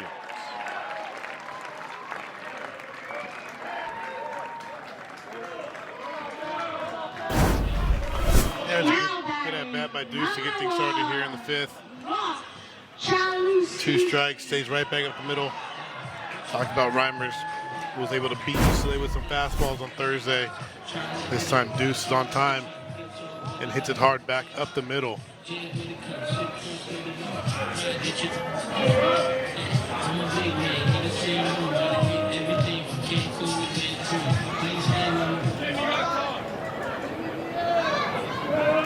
Chalowski working on a big day. His average up to 303. He's driven in 33 this season. First pitch attack to center field, and that's in for a hit.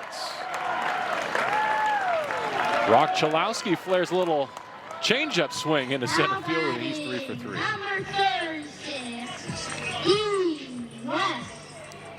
Soft contact for the hit for Rock, but it'll take a 3-hit day. 3 for 3 on the day, as you said.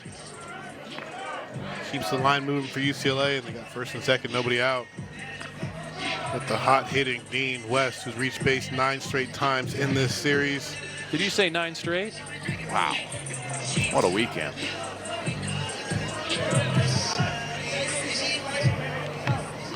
It'll do wonders for your on-base percentage.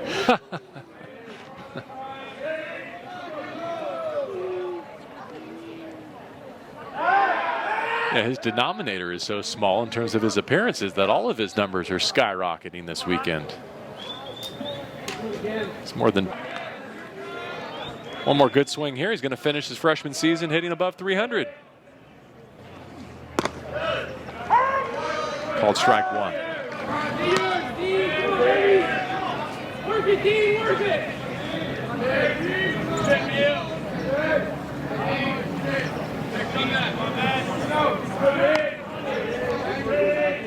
Freshman on the mound, first-year player at the plate as well. Reimers to West. And that's off the plate, a ball and a strike. Let's take another look at that catch in center field from earlier today. Yeah, you see him coming on full steam ahead, selling out, knows the only way to catch that ball is if I put my body on the line, and he does. Shows off the speed and athleticism. In the dirt. Som gobbles it up.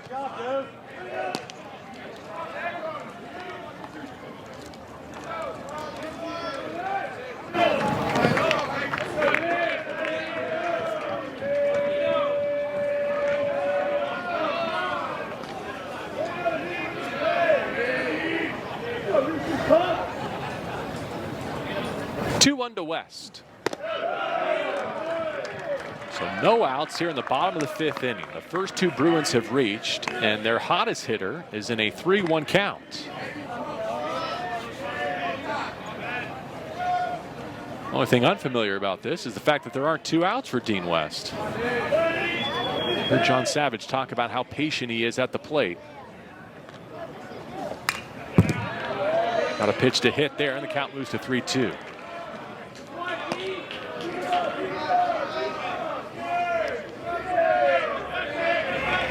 I think John's point is he's not going to overextend himself here, knowing Schreier's behind him, potentially representing the tying run opportunity. He's going to make Reimers throw it over the plate. Won't chase. Perfect example. It's a confident take in a 3-2 count, and they're loaded. The first 3 UCLA Bruins have reached here in the 5th inning.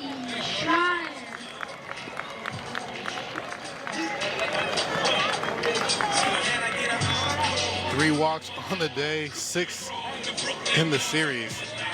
Just elite plate discipline and really knows and controls the strike zone. That is a recipe for success no matter what level you're playing at. 10 straight times on base for Dean West.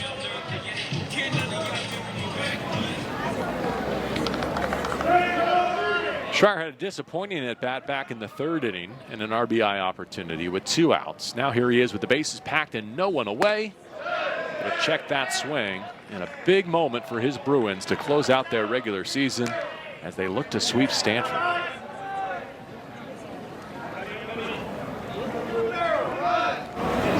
.21 driven in on his season.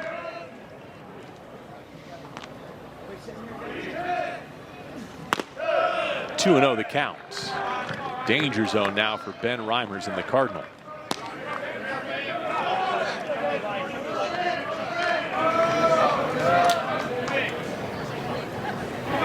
Green light here for Schreier. Oh, yeah.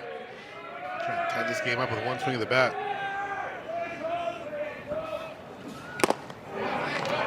He called it. He just didn't hit it. He's swinging through some fastballs today. Saw last at bat, same thing.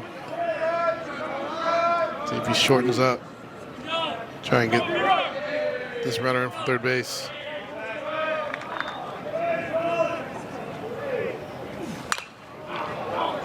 Reimers battling back to even at 2 balls and 2 strikes.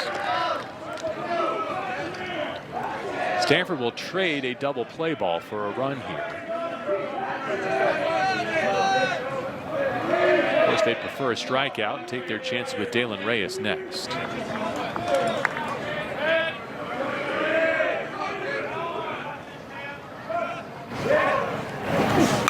Schreier connects. It'll stay in the yard. McDonald over from center. Tagging at third, Deuce Gorson. In to score as the throw goes to third. And the Bruins are within 3 as Dalen Reyes comes to the plate.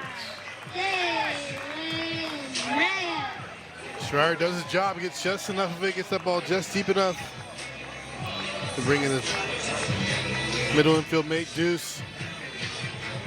UCLA tacks on another one as they inch closer.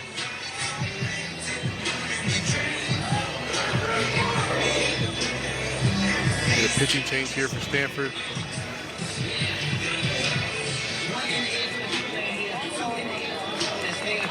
Reimers was great on Thursday, not nearly as effective here today. See if Stanford can limit the damage and protect this 3-run lead in Game 3 of the series as we continue in the home half of the 5th.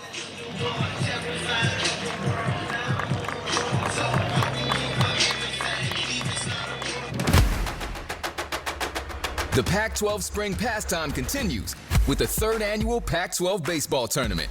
The top 9 teams in the Bruno, the senior, next in line, and he's going to face Reyes with UCLA threatening, down just 3 now with a couple aboard. Yeah, this is a big arm. It's supposed to be a big part of their bullpen. Had some injuries this year, but he's a senior. Twin brother Ryan is a big left-handed pitcher, but Jaden got a big arm. Good fastball in the low 90s, little slider. Got swing and miss stuff.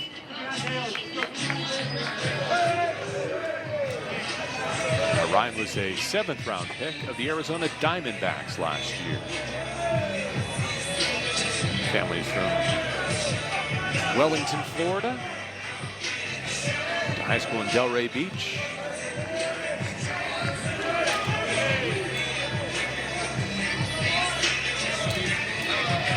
One of the stories of the day for the Bruins has been this bottom third of their order. Reyes, Fawns, and Yates. All seniors getting opportunities, all contributing.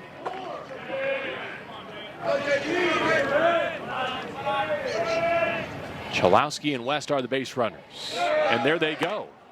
The throw goes to second and safe.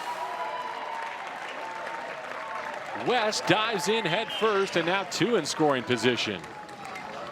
I love it. I was going to say they might be in a double steal situation and they go first pitch. Didn't even give me a chance to talk about it, but saw him with a strike to second base and Dean West just in there, but Chalowski good jump at third.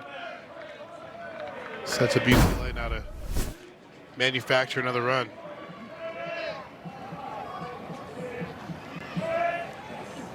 Reyes, base hits. Chalowski in. Here comes West on senior day. He's done it again. Reyes has the Bruins within 1.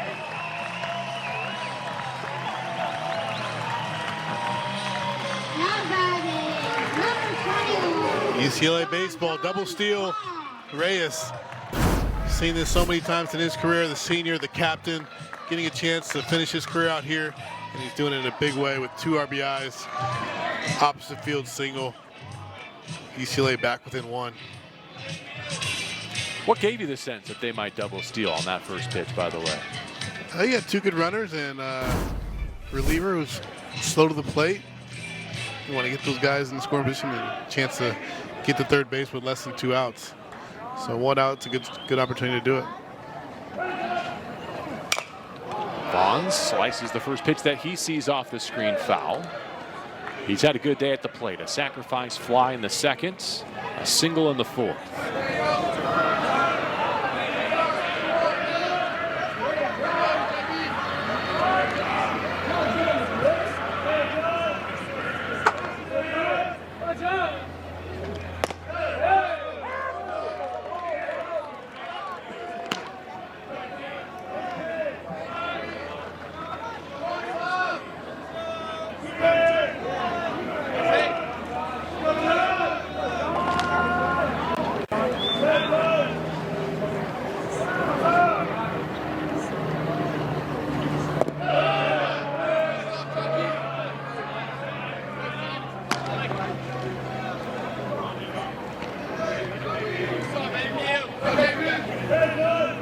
No lead has been safe against these Bruins through 3 days of this series. It was a 6-0 advantage.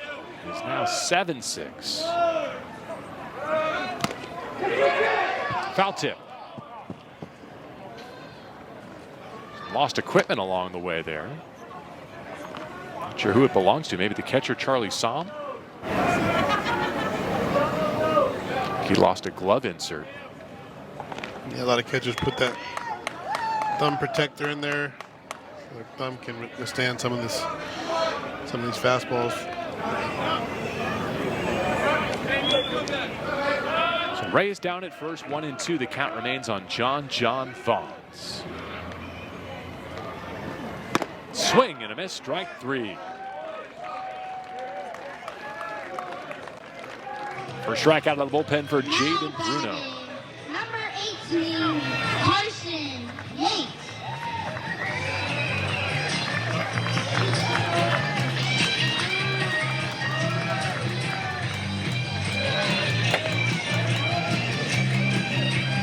Well, Coach Chavez said Carson Yates has stayed ready all year. Hasn't played as much as he would have liked, as much as he played the last 2 seasons, but showed what kind of damage he can do in that second inning. That throw, airman. And so Ray is now at second base with 2 away. Big 90 feet there. Could be consequential. Base hit ties the game now.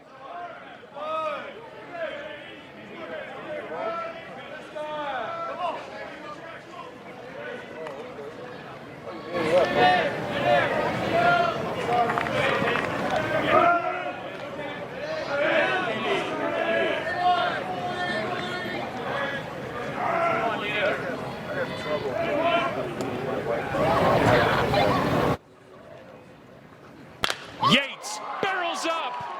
He's leaving, and the Bruins are leading.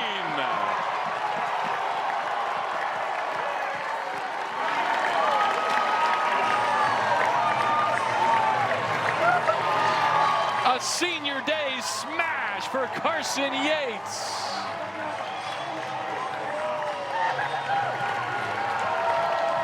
What a way to end your career. You stay ready so you don't have to get ready. Carson Yates getting the start on senior day, and he launches a go-ahead homer for his 4th RBI of the day. Big swing for UCLA, and they jump ahead. Looking for the series sweep.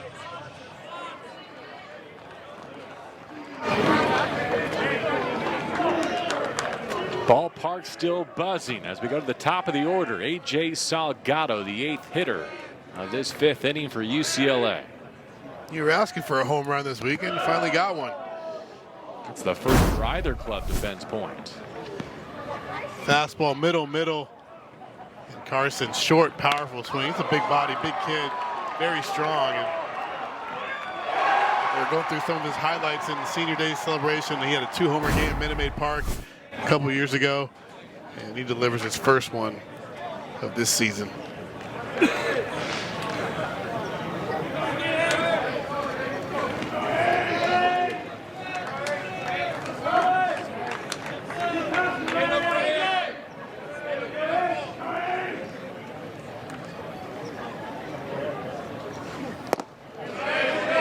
Salgado breaks down that swing. 1 ball and 1 strike. Matched up against Jaden Bruno.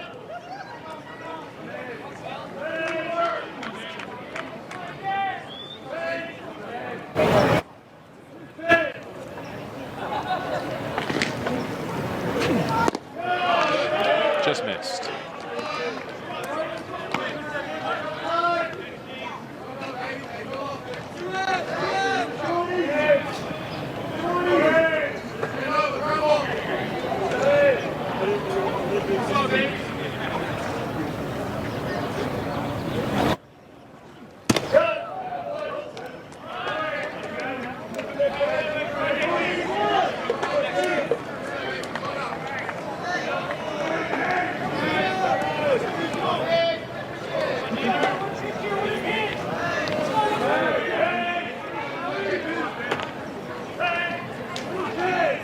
Salgado awaits the 3-1. Big chop. Becerra. No problem. But Carson Yates, with a 2-run home run to left field, has given UCLA its first lead of Game 3 as they try to sweep Stanford to close out 2020. He's done it. Good hits, 7 of them in this series. Doing it at a 9-hole, doing it at the top of the order today. Looking for his 5th forward-hit game of the season. His short, compact swing, and he's been on everything all weekend. 7 for 11 with a double, a run driven in, and 3 scored. He's 3 for 3 today, and that RBI came today. He's going to see Matthew Goebel for the first time, who pitched a 1-2-3 5th inning with a couple of strikeouts. That was against the bottom third of the Stanford order. Now he gets the top. But he's pitching with the lead. Yeah, he is. And this will be an interesting at bat. We saw how tough he was on right-handed hitters. No right-handed hitter hotter than Owen Cobb right now. So we're going to get a chance to see what his stuff, how good his stuff really is right here.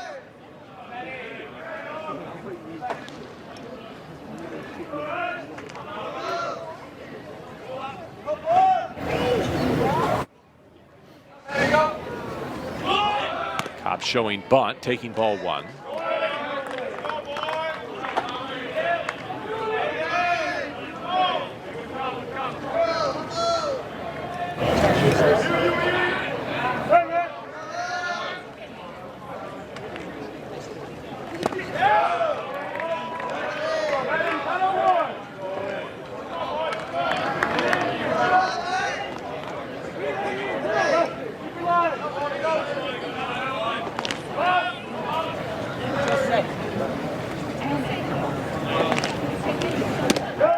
Back in the zone, 2-1.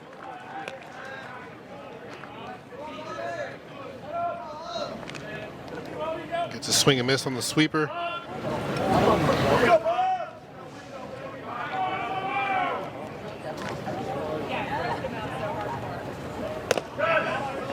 Just missed on the inside corner. Come on, man.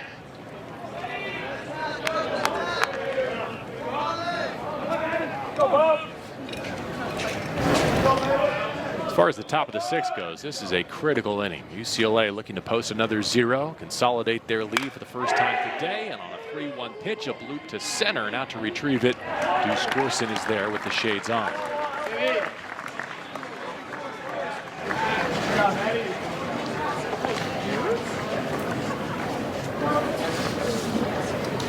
Good job by Gobble to retire the leadoff hitter. McDonald. And that leadoff hitter being Owen Cobb, who had 3 hits coming in. Gobble looking for the shutdown inning. No better way to do it than to get that leadoff hitter out.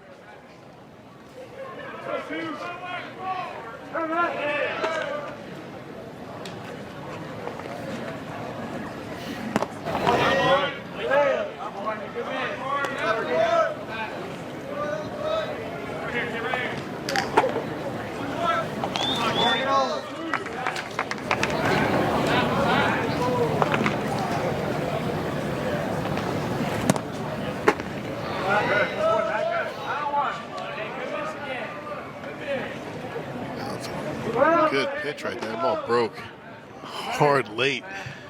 He fooled the umpire. Might have been a strike.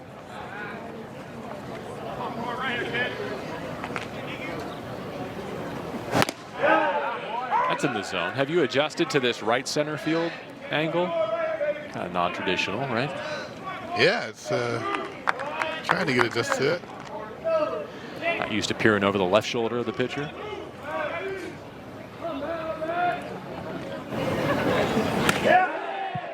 Nasty. I mean, nobody's taking a good swing off him, right or left hand. I gave him props for dominating right-handed hitters, but these lefties aren't seeing the ball well either.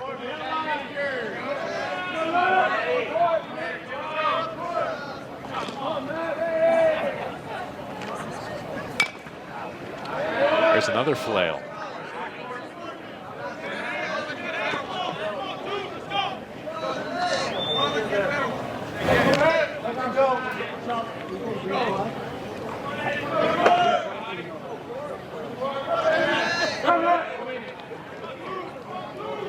.65 freshman ready with the 2-2 pitch. Count runs full with Court McDonald. He's been aboard and scored a couple of runs so far today. 1 for 2 with a walk, batting second for the Stanford Cardinal.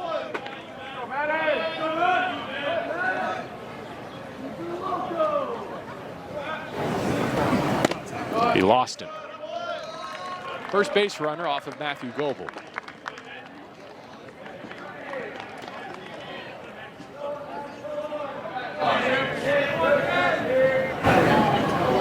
First baseman, Jimmy Nye.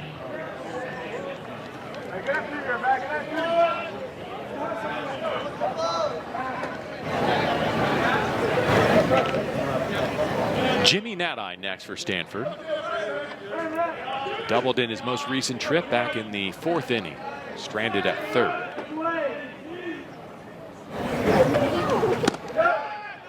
At the knees, it's a strike. I'm wondering if there's been an adjustment from a Goebel. I'm looking at some of his earlier video, and he is setting with his hands a little bit more lower. And that's part of the development we talked about here at UCLA. Early in the season, his hands were coming set up by his chin. And now they're setting a little lower by his belt. I feel like that's helped with his release point a little bit.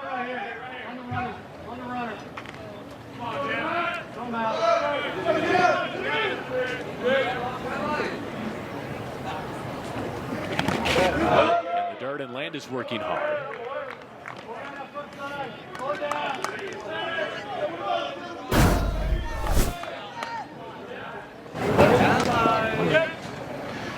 Landis with the surgeon hands. Ha! There you go. There goes the runner. And no chance to throw down to second. Court McDonald steals second.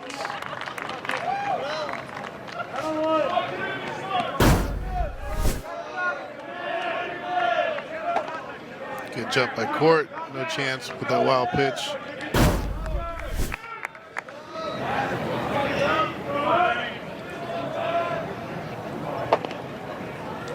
Base open now, 3-1 to Nadine. And he ropes one in the left field corner. And that's down for extra bases. Court McDonald in to tie it up as Nadine cruises into second with another double.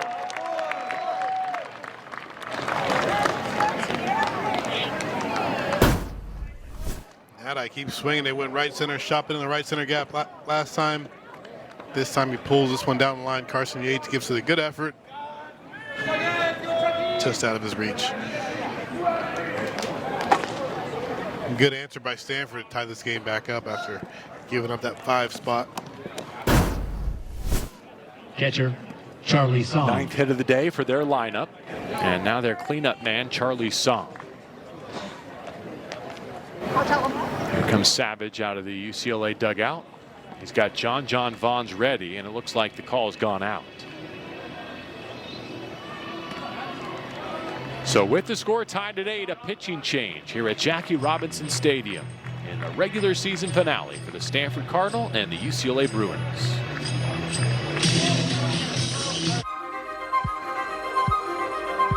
you really have to be determined and have that athlete's mindset. Leading Utah by 5 in the 6th inning. Oregon with the top 25 ranking doubling up Washington State, and they're tied at 3 in Berkeley. What's been a great series there by the Bay. Bottom of the 9th inning, Cal looking to walk it off, and then to decide the 1 seed in next week's Pac-12 tournaments, the nightcap is number 6 Oregon State against number 19 Arizona. The Beavs have been convincing in the first 2 games of that series.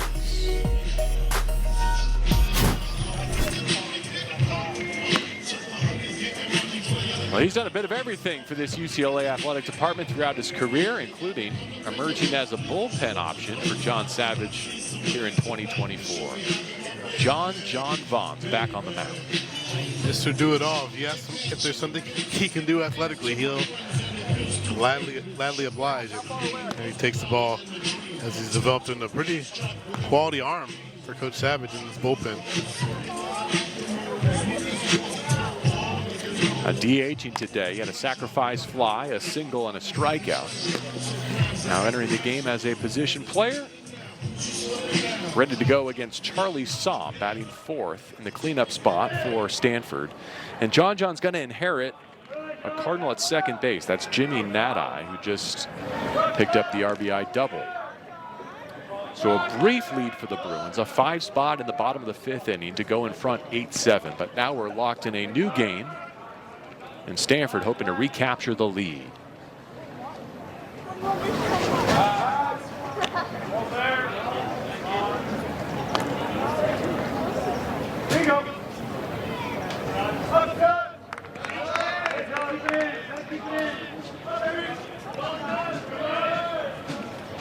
First pitch to Somm.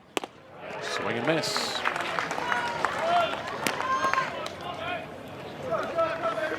First pitch slide piece. Somm trying to ambush that first pitch fastball.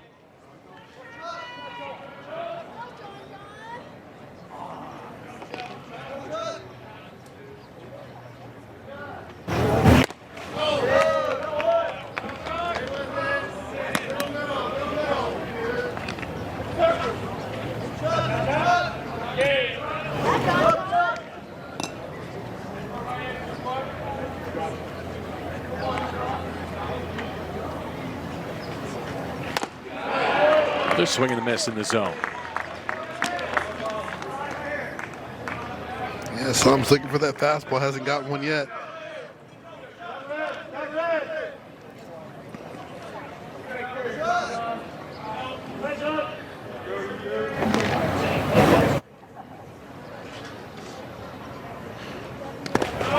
In the dirt, and Landis keeps it in front.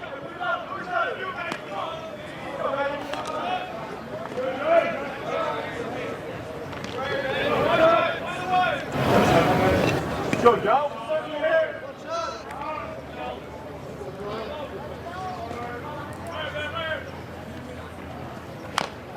Somm stays alive at 2-2.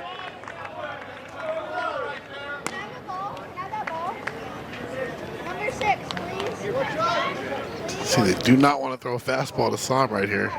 He's going slider, change up. Somm still out in front.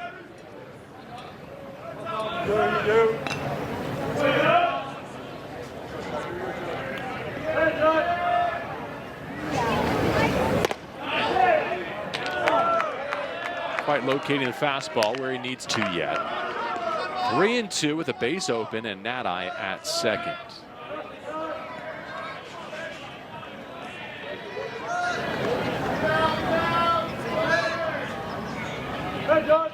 Payoff pitch. And we'll do it again. Fouled off the hands of Charlie Somm. Already has an RBI in this game. A single back in that 4-run first inning for the Cardinal.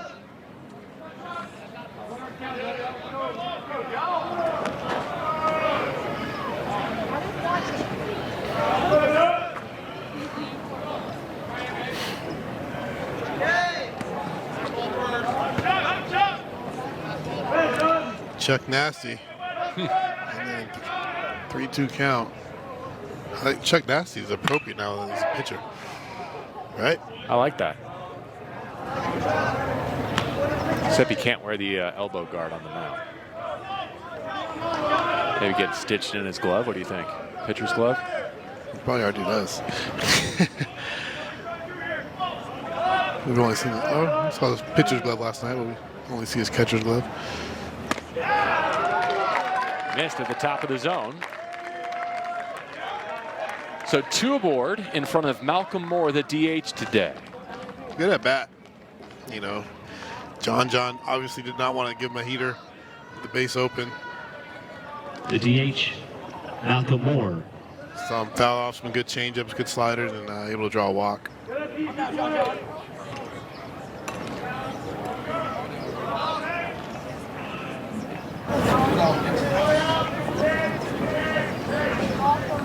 He'll have to be careful here against Moore as well. 13 home runs, 32 driven in.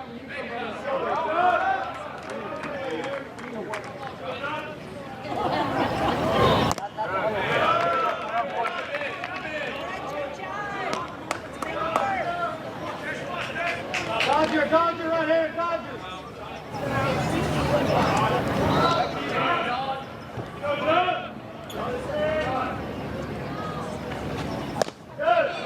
Good spot. 1-1.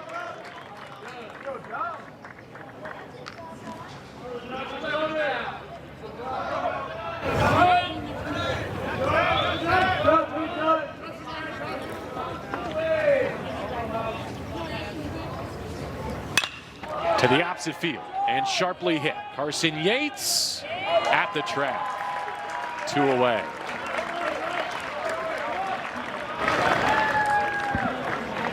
Good swing by Malcolm. I thought that one was going to get over the head and maybe out.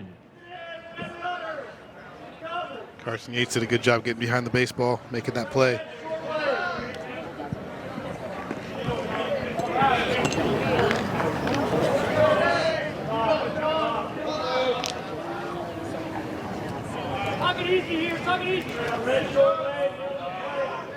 Vaughn's trying to strand a pair here as he locks up with Lavin. In the dirt, Landis vacuums it up. Dodger right here, Dodger. Go down. Press the shot. Over here,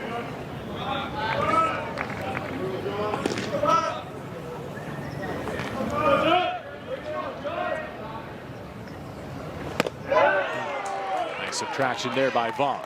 Had Lavin front-footed.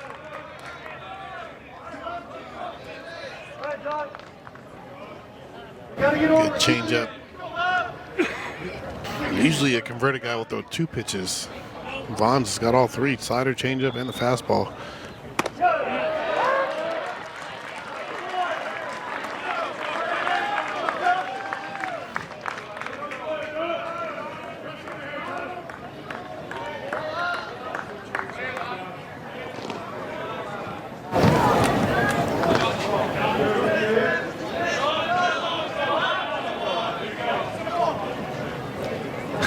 That was a pure beat the clock step off there. You saw Vaughn's looking at his wrist. Long look for that sign to come in. And as the shot clock wound down, you could hear his teammates tell him to step off. But the problem was he wasn't on yet, so he had to get on the rubber to step off and refresh. He's got 10 seconds to work with here. 1-2 pitch.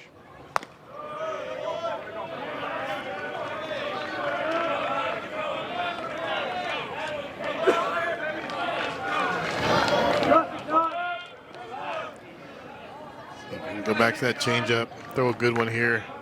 Lavin's been out in front of that off-speed stuff all day. Just spiked it.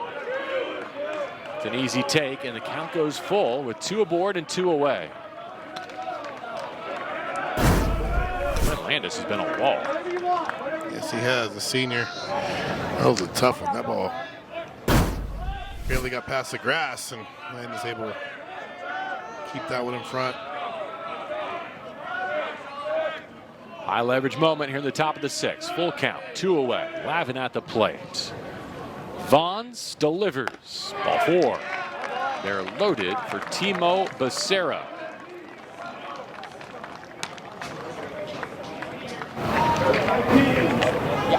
Third baseman, Timo Becerra.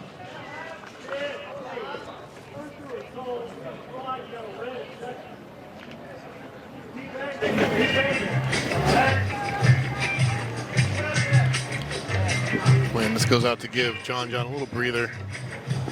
Oh, a lot of pitches so far in this short time out there. Timo, it's the guy that Stanford wants up in this situation. 7-game hitting streak. Been one of their most consistent hitters all season.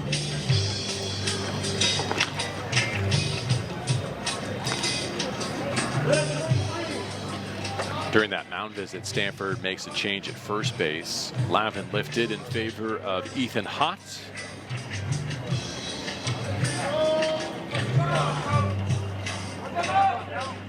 For Stanford, running at first base for Lavin, number 13, Ethan Hott. So Nadai at third, saw him at second, Hott at first. And a swing and a miss from Becerra.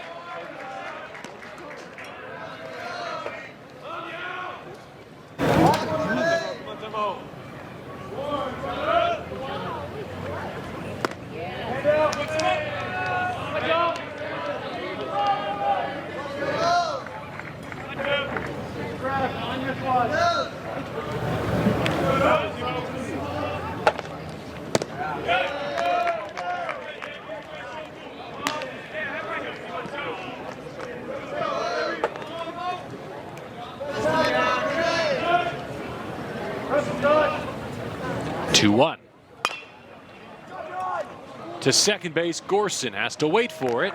Inning over. John Vaughn's out of a jam, but not before Stanford ties the game 8 apiece as we go to the home half of the 6th. UCLA rallied to tie it with a 5 spot. Actually took the lead in the bottom of the 5th inning. Stanford quickly gets back to level, and so here we go with Landis, Gorson, and Chalowski scheduled to bat in the Bruin half of the 6th inning. New pitcher for Stanford will be their 4th arm of the day. O'Hearn steps onto the mound for the Cardinal. Coach Esker hoping to find someone that can put up a couple of zeros. O'Hearn's a good option. This guy's got probably the best stuff in the bullpen for Stanford. 47 punch-outs, 36 innings. His changeup is a theme with the Stanford staff is really good as well. Good arm speed and good late depth on his changeup. Moving to left field, number 22, Court McDonald.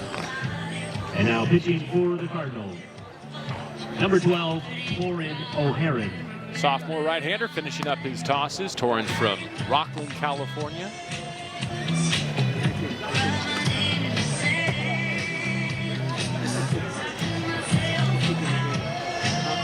Mentioned that Hott came in as a pinch runner for Stanford. He's now in center field with McDonald sliding over the left.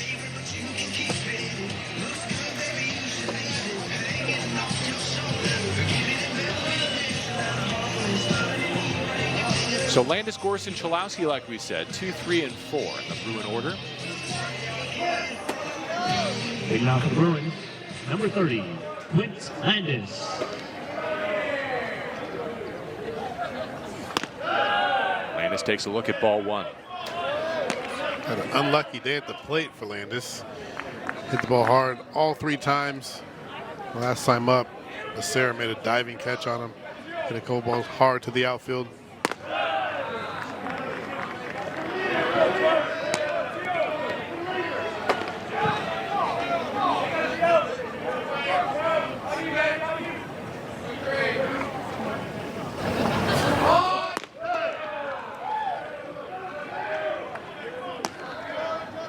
And is taking a strike here to make O'Hearn find the zone before he engages in this at bat.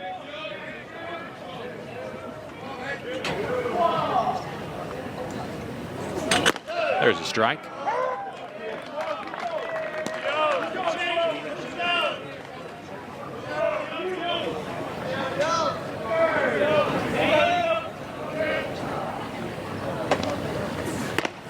And another. 3-0 to 3-2.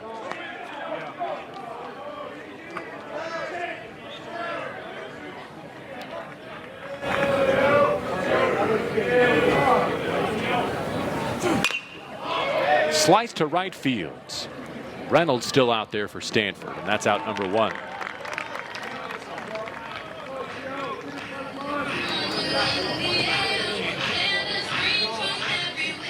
See Stanford. They all have their shades on now after Owen Cobb missed that one. Bruins second baseman, The 4th inning. number 2, Bruce McDonald, Larson. Hott, and Reynolds, the new outfield composition for Stanford.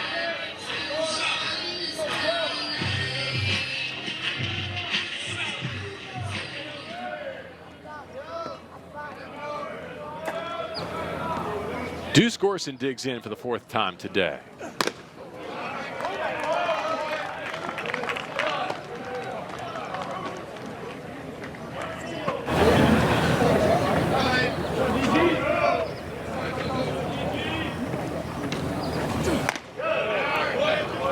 Ball and a strike to the power hitting second baseman.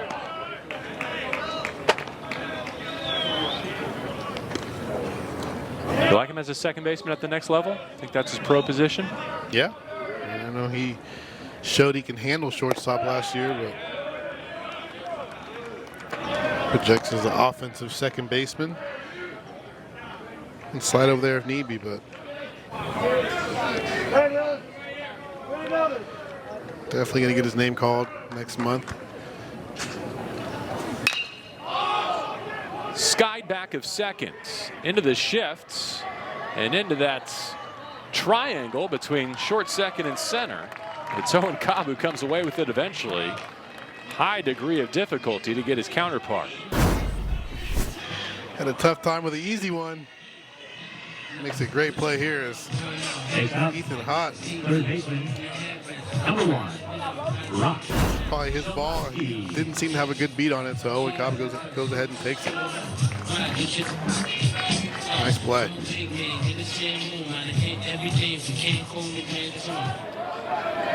Torno Heron now an out away of navigating the middle of this UCLA order. Here at the bottom of the 6th inning, Rock Chalowski next. Bruins bashing in this series. Chalowski and West, the youth arriving in 2024. Yeah, I mean, it's probably the top of the order next year. 1 and 2 in the lineup. West at the top and Chalowski batting right behind him.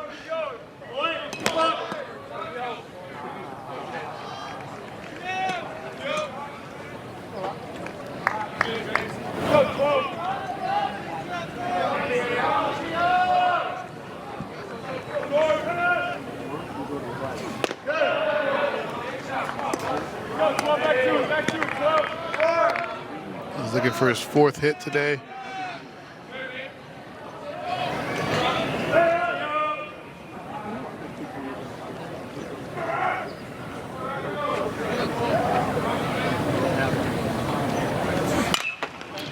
Chopper to beat the shifts. Haskins was tucked in behind the third baseman, Becerra. And like you said, a 4-hit day for Rock Chalowski. Finds another hole. As you said, beats the shift, a major shift. Haskins can't get there.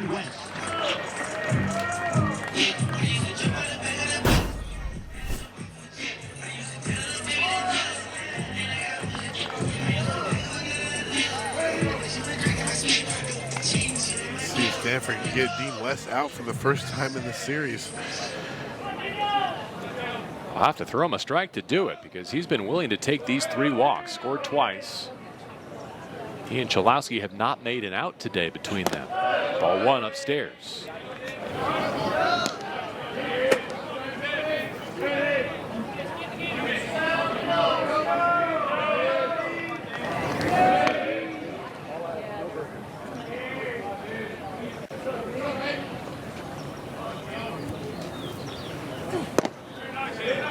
Well located, strike 1.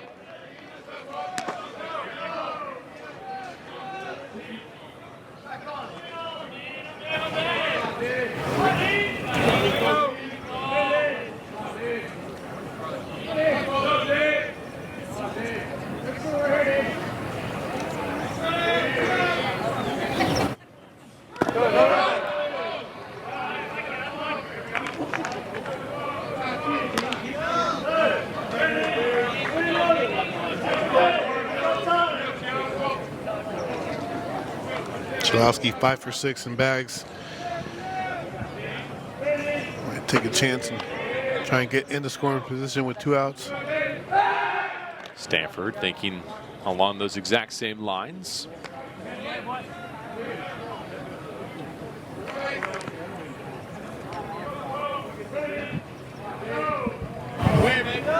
Arno Heron from Rockland, California, outside Sacramento. First appearance of this UCLA series. He's behind West 3-1. You just cannot tempt this young man. He's disciplined in the zone.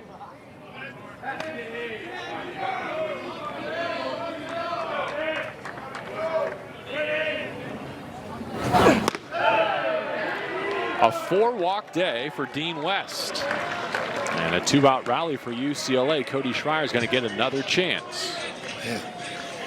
Got to be happy for Cody Schreier. Every time he come up, these freshmen are on base. See if he can deliver a big hit. Got a sac fly last time, but Next up, the shortstop, number 3, find some grass. Cody Schreier. Give UCLA the lead.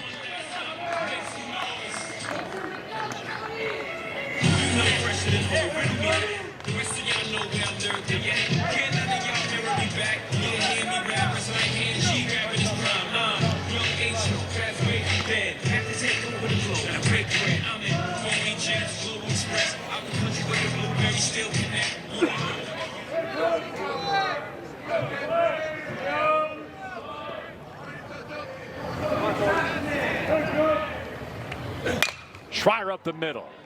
Past it, diving Haskins. Chalowski in to score. First to third goes Dean West, and UCLA is back on the high side. They do it the way they've been doing it all series long. 2 outs, nobody on. They get a hit, a walk, and another 2-out RBI for Cody Schreier. Beating the shift again. Stanford has Haskins playing over in the 6 hole. This ball's able to get right back up the middle. Give UCLA the lead. Don't stop now. First baseman.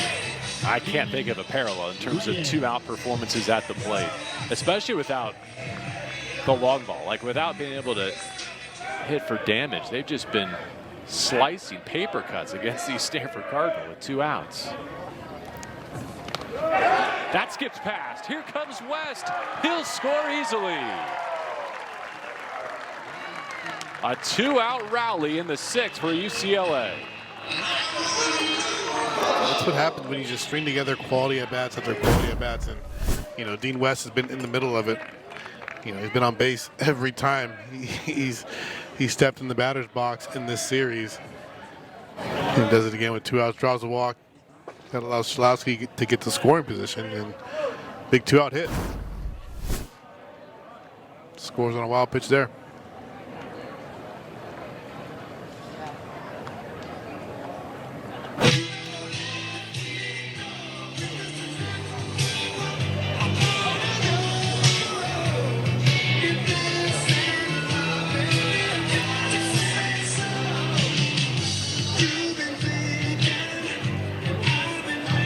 Getting a visit from Thomas Eager, his pitching coach. No laughing today on the mound as Tommy has, looks like some stern words for O'Haron. Fans with the Bruins scoring 8 runs already. Every fan in attendance will receive. We're approaching the 3-hour mark in this game and still going to the bottom of the 6th inning. Bruin card at any Fast Sal's location after the game or through the end of business tomorrow. If it hasn't felt like Sunday yet, now it does, right, Ben? Oh, yeah. No better way to go out. The Pac-12 swan song.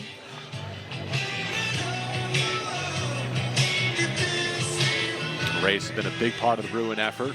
An RBI single most recently in the 5th.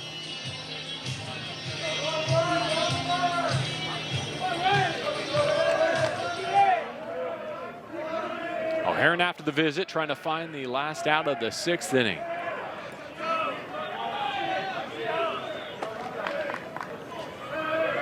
Schreier's now at second base after that wild pitch. 2-0 the count on Reyes. John Vaughn's now the pitcher, is in the on-deck circle. He started as the DH, batting behind Reyes. That's in there. 2-1.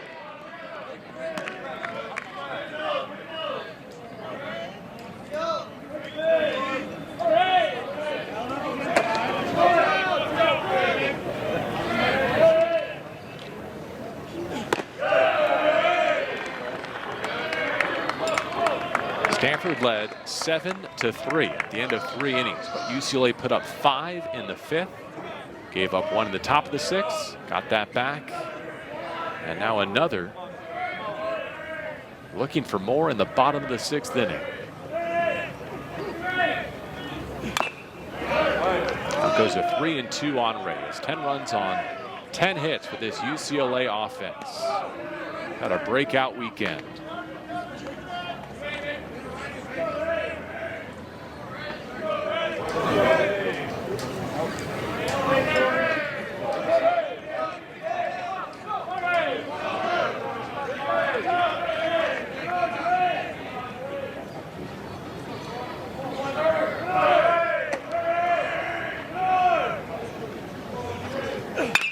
Reyes spins on it. Foul. All over that one.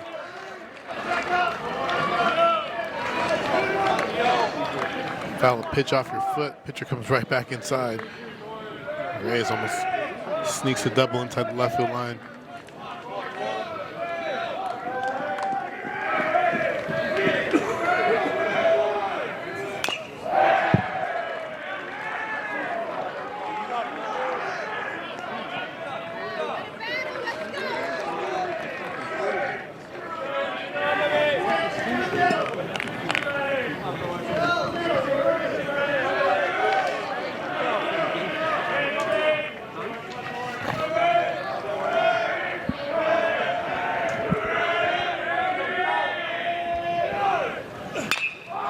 Skied to center. Hot surrounds it, and that'll do it for 6. But UCLA with 2 on the board in the home half of that inning. They're back in front.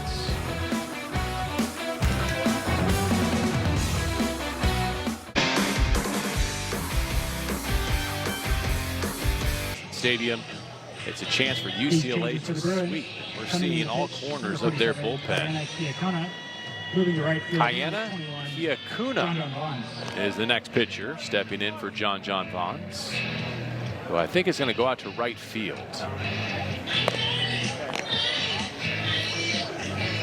Yeah, Kiakuna, the freshman from Hawaii. Coach Savage said they were running low and thin on pitching, and Kiakuna making only his 2nd appearance of the season. So we'll see if this freshman can come in and put up a 0.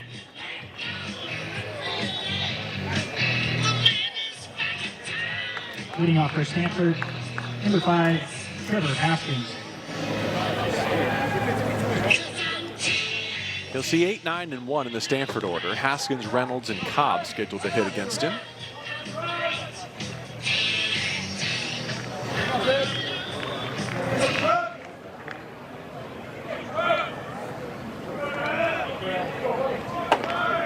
Stanford desperately trying to snap the longest losing streak in the modern era of Cardinal baseball.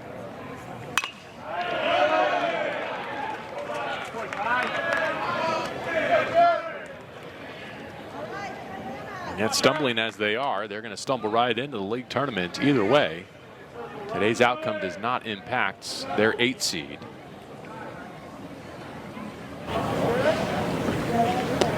They looked ready for the desert. 7 runs in the first 3 innings, but only 1 since.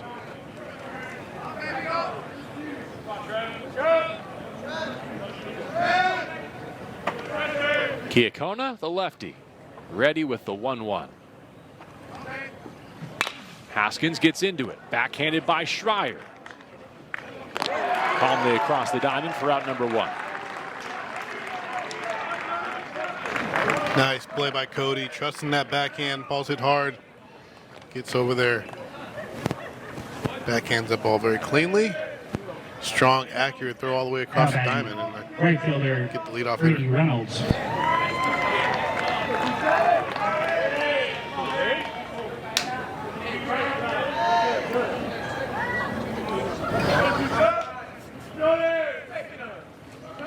Now the freshman from Bakersfield, Brady Reynolds, batting in the 9 hole. 1 for 3 today. Takes ball 1 up.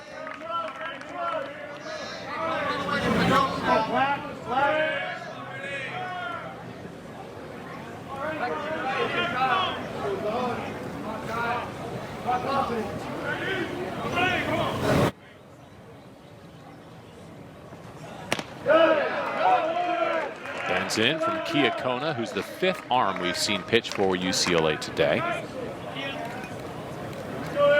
And will not be the last.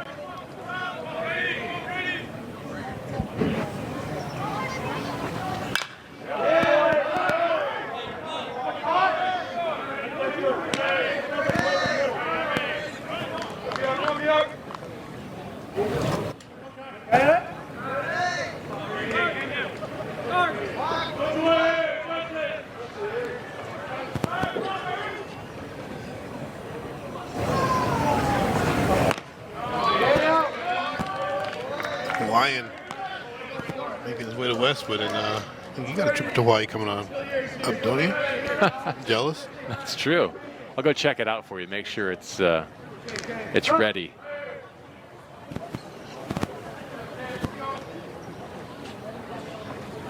Gonna welcome the Francisco family for the first time, right? I'm looking forward to it.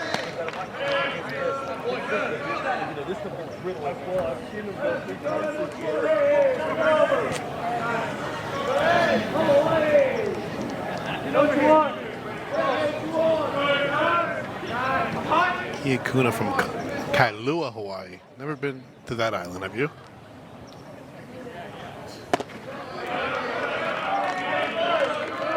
Let's see. Kailua, I'm Googling here for the exact location. Big island? It's on Oahu. Oahu, yeah.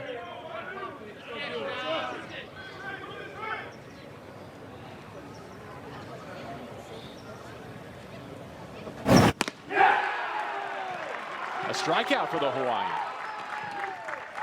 Yeah, Kailua is around the southeast tip of Oahu. So yeah, I've driven past it. Kiakuna showing some life with the fastball up.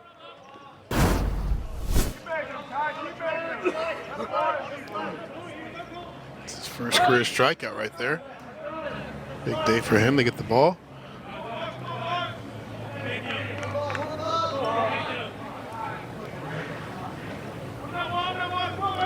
Two gone, top of the order, Owen Cobb.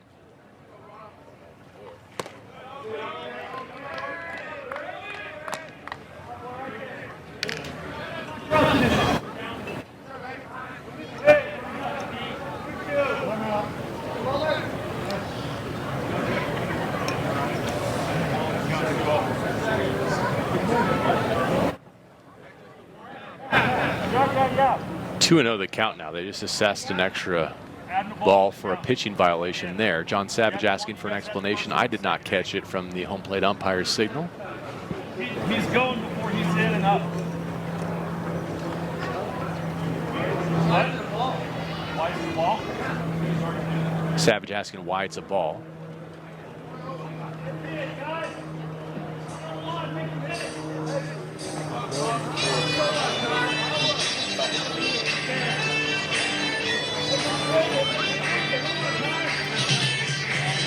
Looks dumbfounded. I always take comfort when baseball savants like John are dumbfounded, because I don't feel so bad for having no explanation for what just transpired there.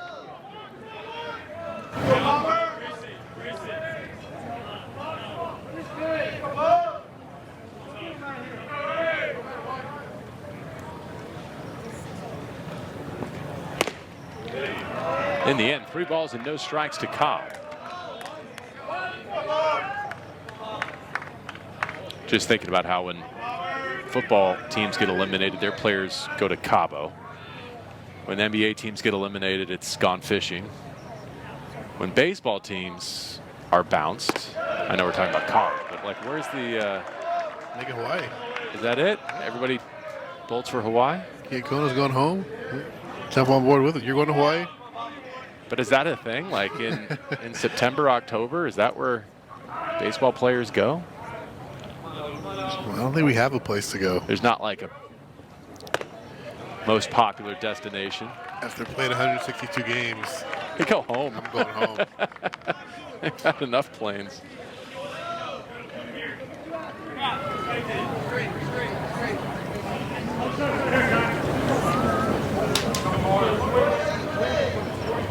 Left fielder, Court McDonald.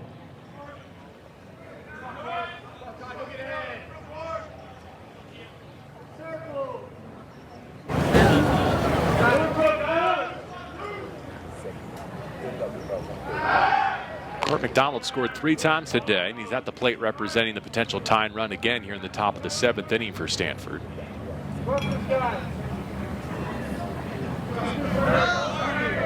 Nice leisurely pace to this one.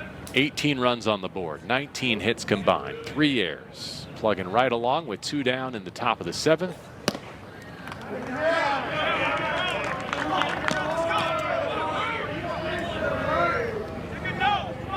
I'm not sure we've seen the lead change hands for the last time today. The rate we're going here in the middle innings. Both teams running out of pitching.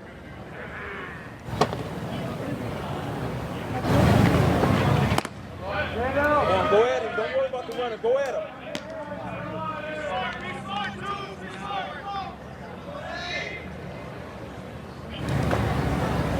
Chalowski with the mound visit.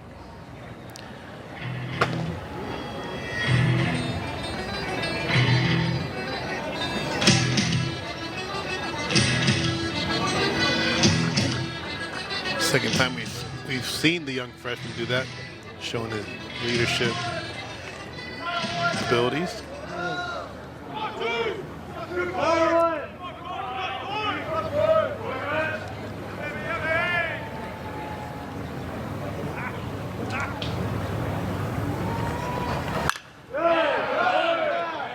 Green light on 2-0 and sends it out of play.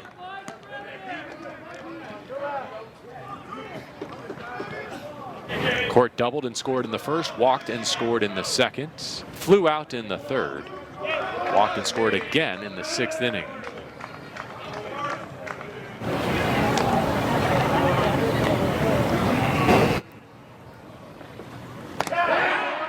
Goes fishing there, 2-2. Good looking breaking ball by Kona.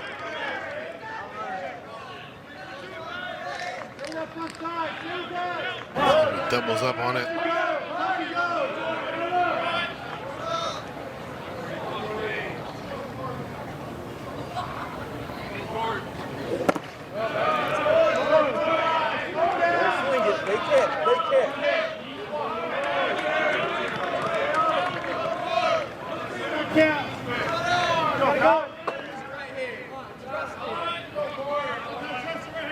Kyle will be on the move, 3-2, 2 outs.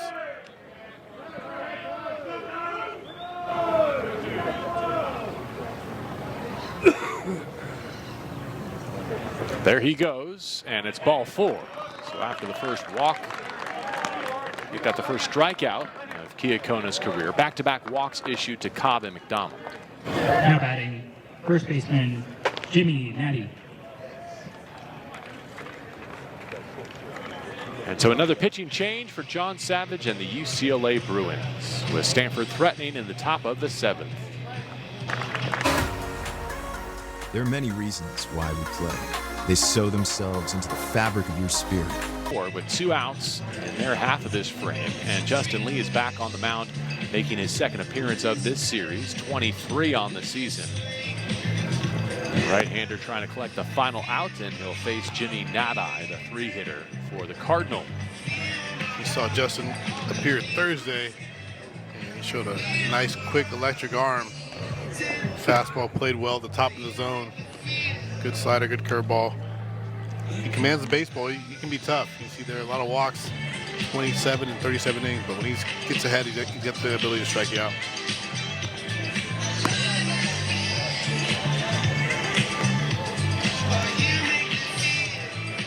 Let's go back to the 6th inning for Jimmy Natai's RBI double.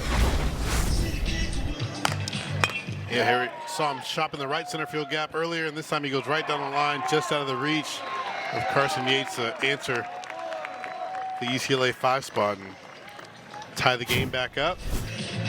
2 doubles on the day for Natai. So him roll his ankle, but he seems to be fine, staying in the game. Dirt all over his uni. Have a day. So the 23 LA Times Baseball Player of the Year out of Notre Dame High School in Sherman Oaks, Justin Lee, the 6'3" freshman right-hander, trying to preserve a 2-run advantage for the Bruins.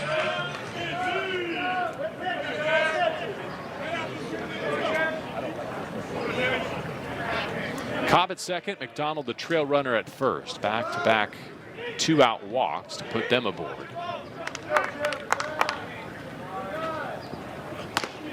Lee begins his day with a strike.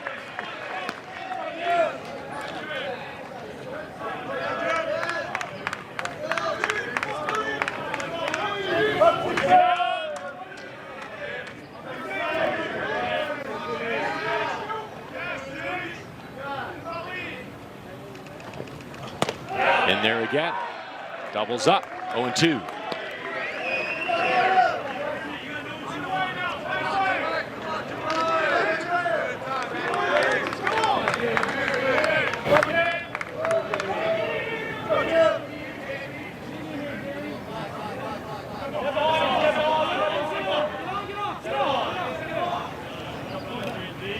Up against the clock, asked to step off there. The count remains 0-2.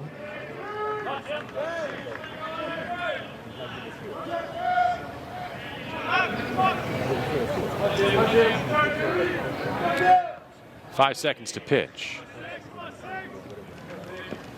He does beat the clock, but doesn't get the call, and you can hear the UCLA reaction here at Jackie Robinson Stadium.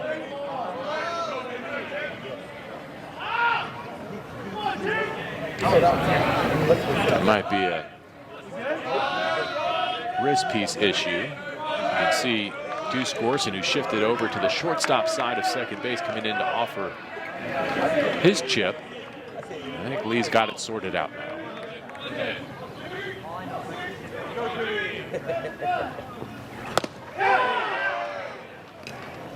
From 0-2 to 2-2.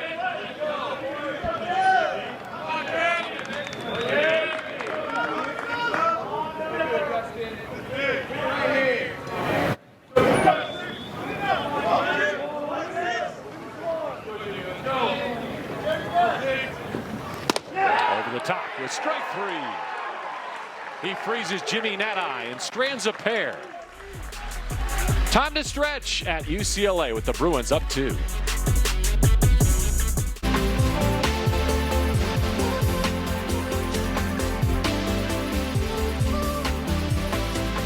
Still in front of Stanford 10-8 with a chance to sweep this final series of the 24 season.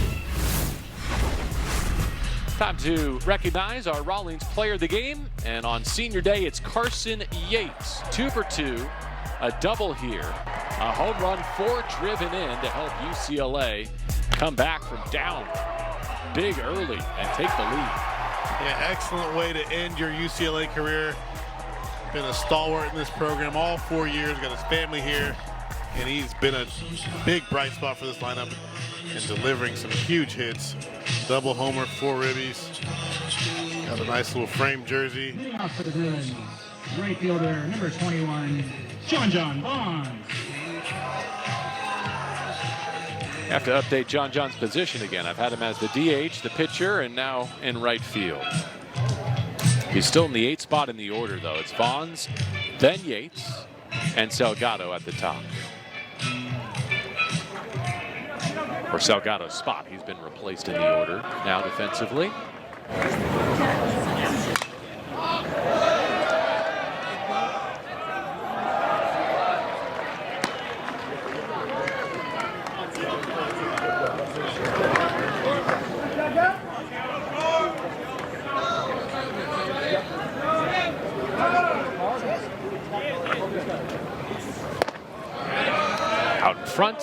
Vaughns waves through.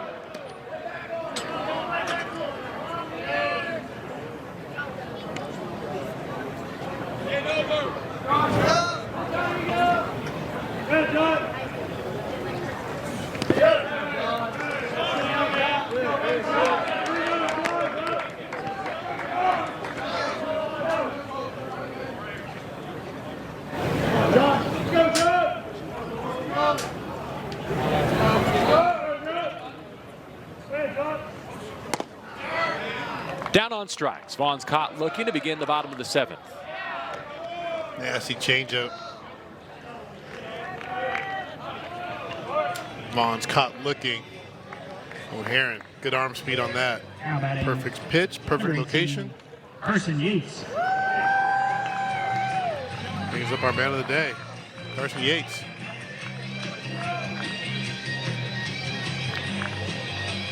O'Haron's now picked up 4 outs, surrendered 2 earned runs. Walking a strikeout. Yates takes a look at ball 1.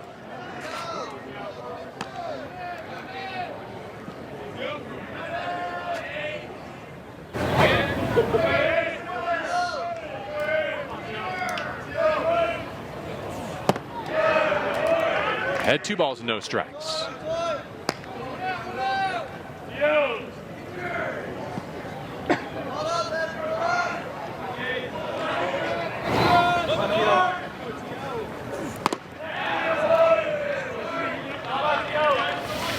Yates consistently a director's honor roll student for UCLA. He's been a Pac-12 Player of the Week. He's been a Sports Center top 10 contributor. He's even made a regional all-tournament team during his UCLA career.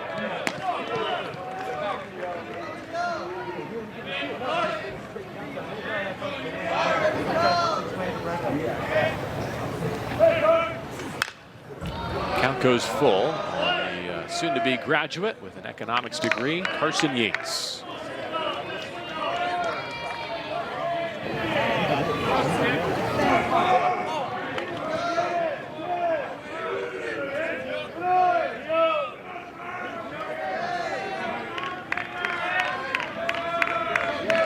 Looking for his 3rd hit of the day. Instead aboard via a walk. Here we go. Justin Lee getting the turn of hit. Lost the DH. Pitcher number 20, Justin Lee. I'd assume he's either bunting or he's not allowed to swing. Either way, his teammates feel entertained. You can tell by their reaction. He's as far away from that home plate as you can get.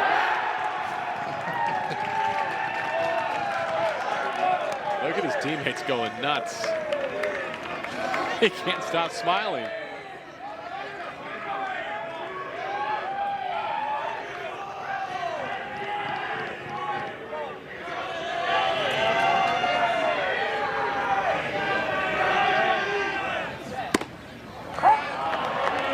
After he walks Yates in front of you, you're required to take a strike, I guess. But can he cut it loose now? No. Come on, Ben.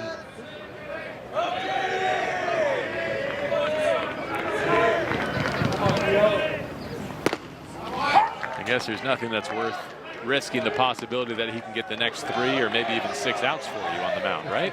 The 10-8 advantage. I want this for you, Justin. There you go. The most celebrated foul ball of the season for the 24 Bruins. He surprised everybody. I don't even think Stanford expected him to swing. He made contact. Now he's in there. He's digging in, a little closer to home plate. Runner goes. Throw to second. Not in time.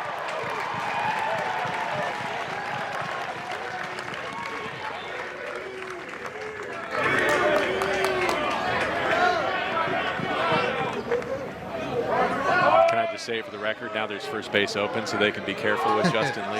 Have to. Okay.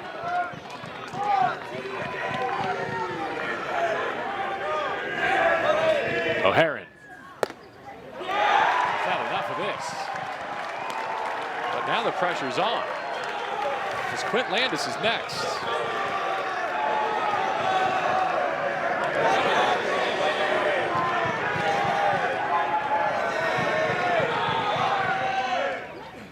It was fun while it lasted.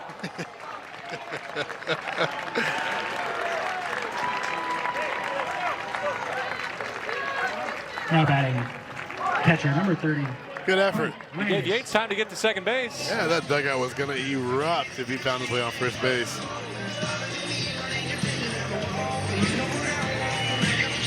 Now the young freshman can go sit down and try and Whose gear do you think he's wearing? close out the game. Batting gloves and elbow guard do you think he's wearing? Someone came to retrieve it.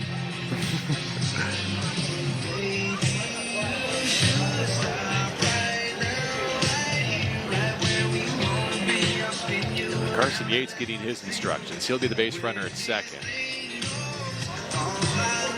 Landis on the left there has had a lot of loud contact today. Does not have anything to show for it, though.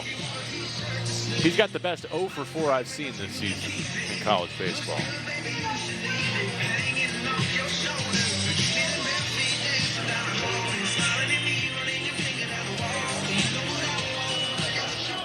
We won't underestimate the importance of this potential 11th run at second base either, in the context of what the Bruins are trying to do here this weekend. Never too early for some insurance. They got 2 outs, runner in scoring position. It's when they've been doing all their damage.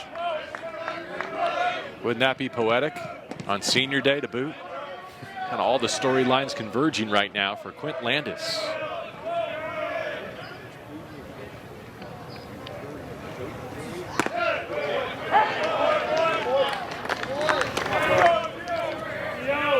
Bit of a free strike there for Torin O'Haron if he could land it, right? You don't think that Landis is going to trigger on that front door breaking ball. Now to the fastball, chopped down to third, picked by Becerra. Made it look a lot easier than it actually was. No damage done in the 7th. 10-8 our score, heading to the 8th.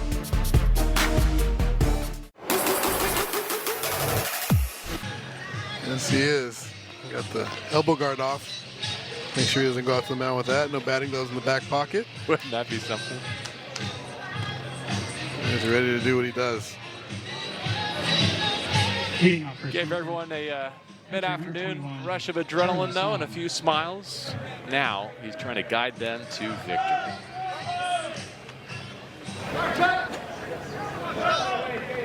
These could be the most important outs left to get, too, because he's at the cleanup spot in the Stanford order. Somm, Moore, and Hott scheduled to hit against him. Ball one upstairs. Of course, if you're Stanford, you're trying to make sure this is not Charlie Somm's final AB of the regular season. And wrap that lineup around one more time. Make a comeback bid in these final 2 innings. Foul territory. Getting out of play.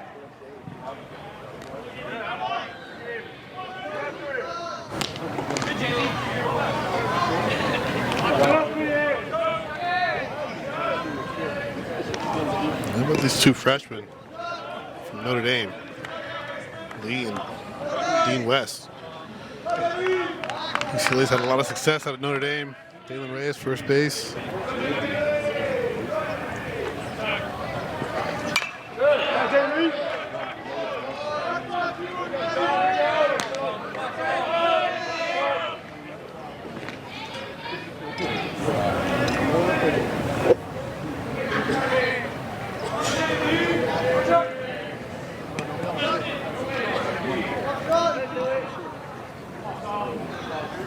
One-two to Somm. Schreier up with it. Got one.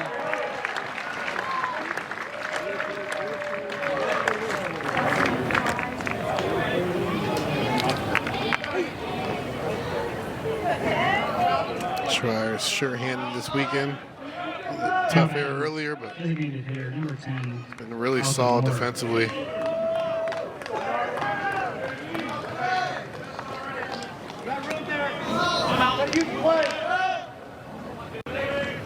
Justin Lee trying to shrink this game. He's got Malcolm Moore next. Base is empty, 1 away. Moore over 2 today. Attacks the first pitch that he sees.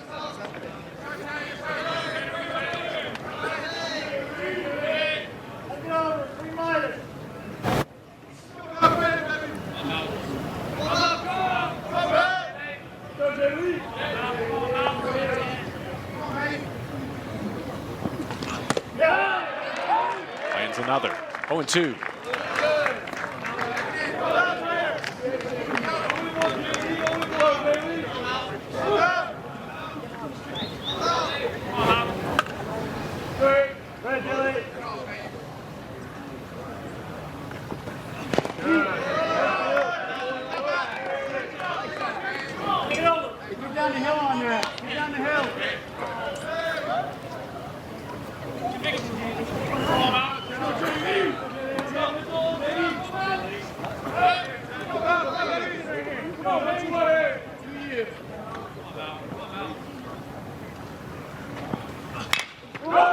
Rolled over to second base. Deuce got 2.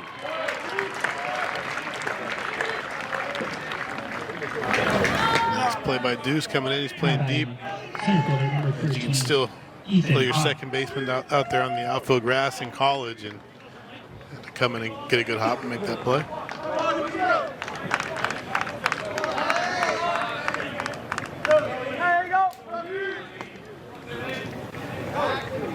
So now Ethan Hott, who came on as a pinch runner for Luke Lavin in the 6th inning. First plate appearance of the day, looks at strike 1.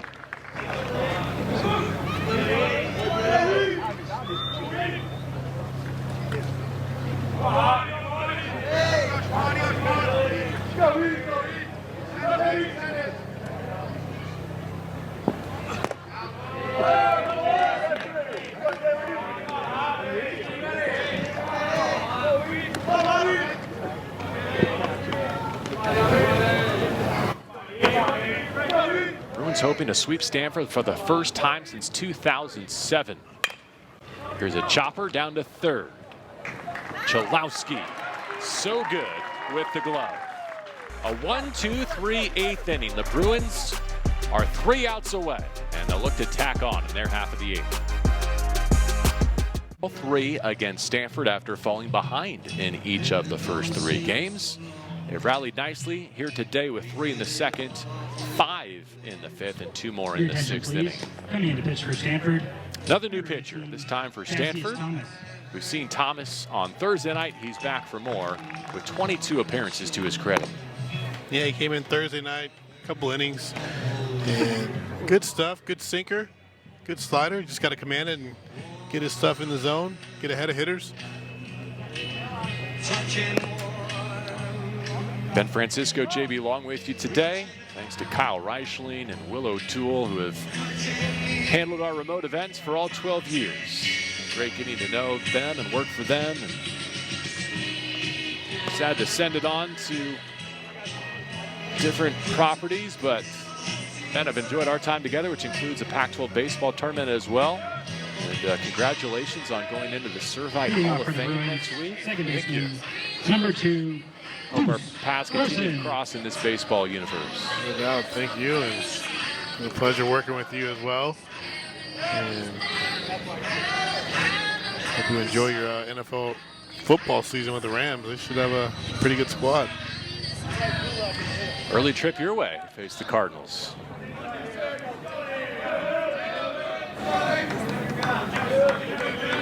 Deuce Gorson with the Cardinal defense shifted here against him.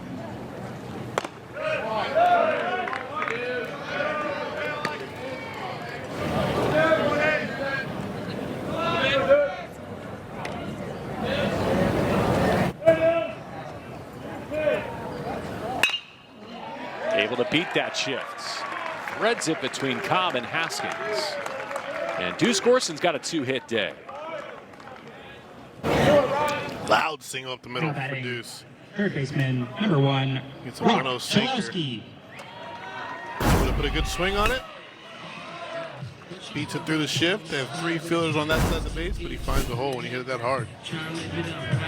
He's going to have an easy transition to wood bats. It's never easy, but he's built for it. He's built for it. He's played in summer ball the last few years.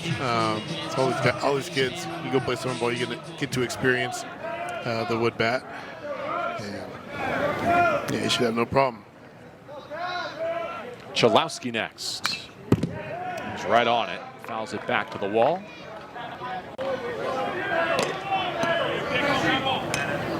Let's see if Rock can get hit number 5 today.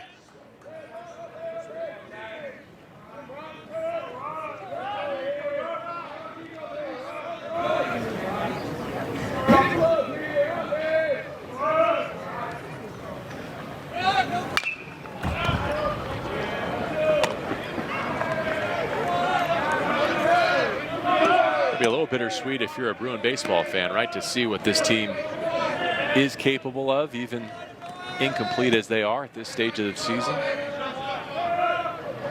No doubt, but I feel like it was a while ago, but we heard Coach Savage talk about this season and the upcoming season next year, and he's excited about it. He's optimistic, so as a Bruin fan, you got to be as well. A lot of talent still here in the program. Just got to get guys healthy and in the right slot in the right spots. This man will be the Rock in 2025. Chalowski trying to build on a 4-for-4 day. First to check on Gorson. Looking ahead to the 9th, Becerra, Haskins, and Reynolds scheduled to hit 7, 8, and 9. The Stanford Cardinal.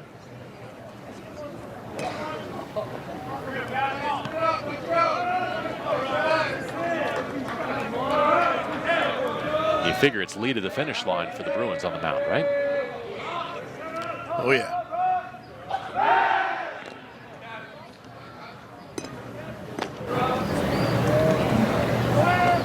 Seems like Coach was just trying to piece together 9 innings today, and, you know, Luke getting knocked out in the second didn't help.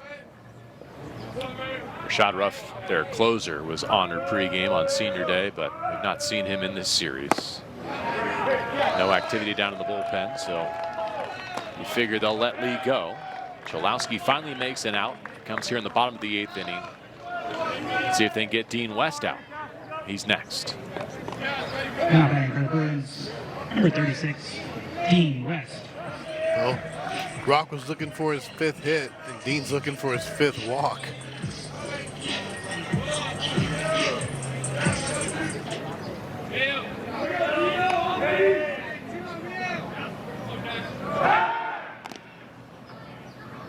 Was Deuce leaning a bit there?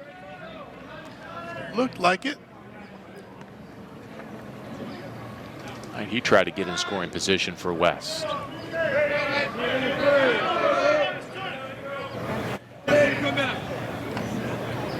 There goes Gorson. A good pitch to steal it.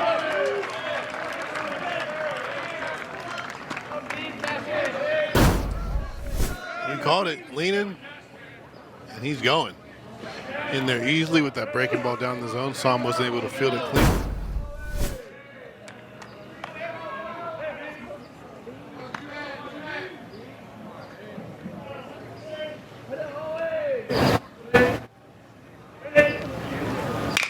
West up the middle. Sorry, got a bit excited to see him put a ball in play. Right. A 4-walk day includes a chop out to second base now.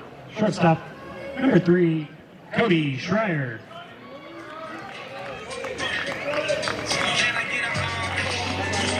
So as you see, Gorson to third for Cody Schreier, looking to tack on. Or the Bruins try to close this out.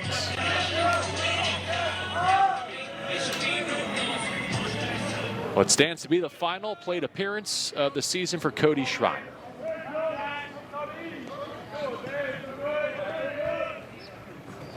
In that same vein, maybe his last as a Bruin.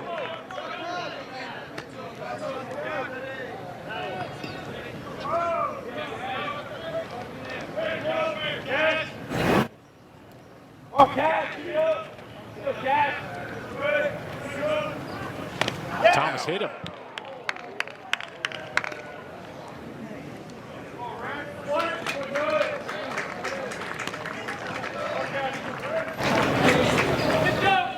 So Bruins at the corners for Dalen Reyes. First baseman, number 5, Dalen Reyes.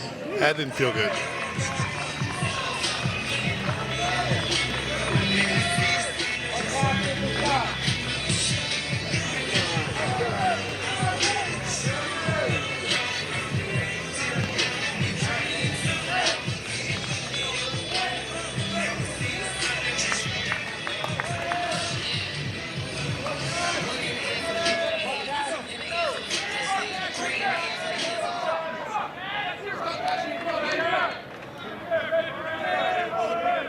Two-out hitting has been the theme of the week for UCLA.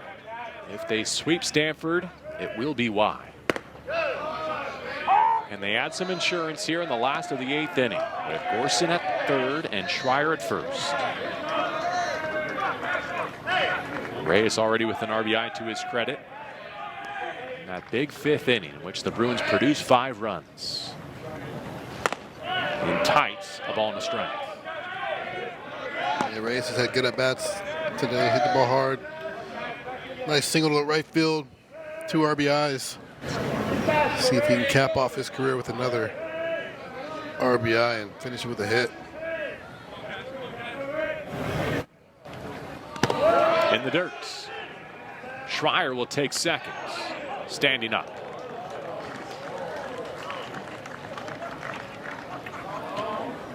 So now 2 out there for Reyes, and they both run well.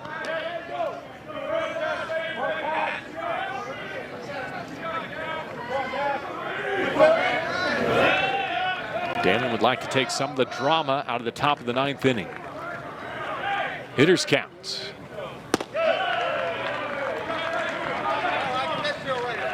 With the base open, we'll point out that John Vaughns would be next.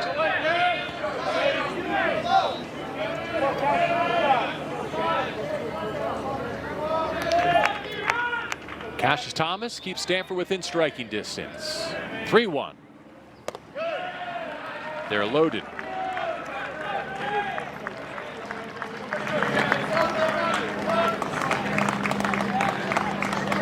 Now batting, right fielder, number 21, John Vaughns.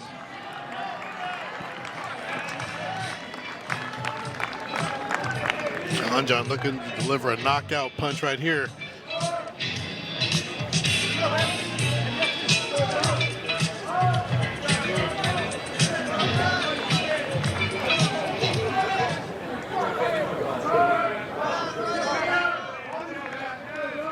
Nowhere to put him with Gorson at third, Schreier at second, Reyes at first, John Vaughns.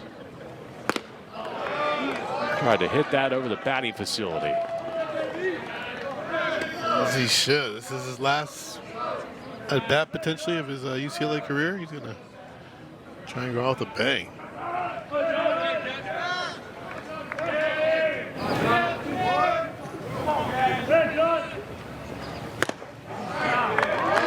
Good on good between Thomas and Vaughns here. First 2 offerings belong to the pitcher. Can Vaughns catch up? Bases loaded situation last of the 8th inning.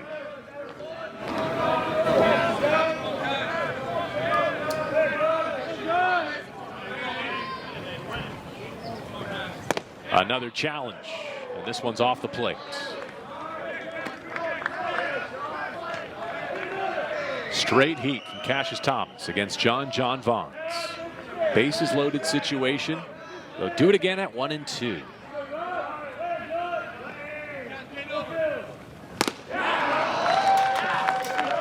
They're left loaded, and we're off to the 9th inning. Can UCLA sweep Stanford to close out the season?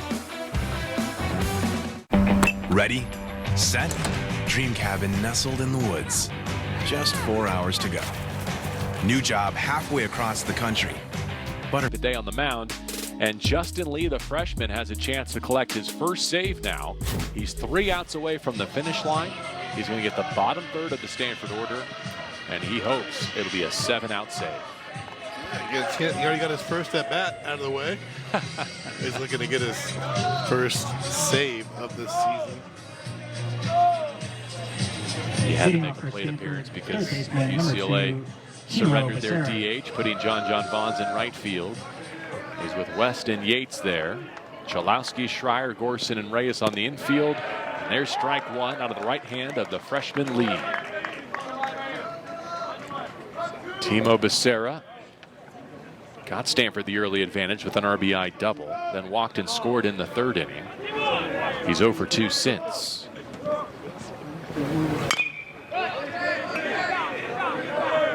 Rock did well to let that go foul.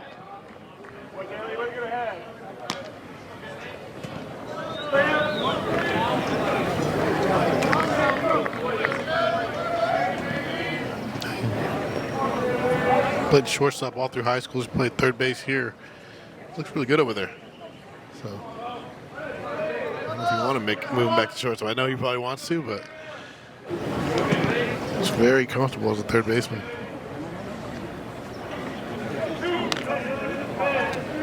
His counterpart, Timo Becerra, in an 0-2 count.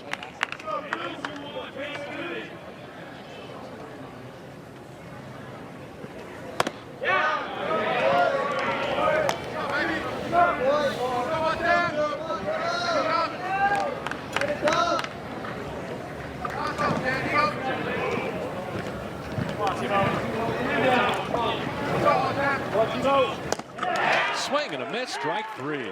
Second of the day for Justin Lee, and he's 2 outs away. You're looking at this filthy curveball. Straight down. Just bottoms out, starts at the belt, looks like a strike. Justin Lee, the wipeout curveball.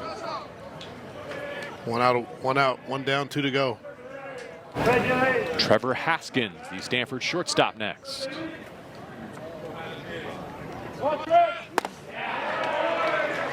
And the Cardinals somehow roll their lineup over and get Cobb another chance. Maybe McDonald.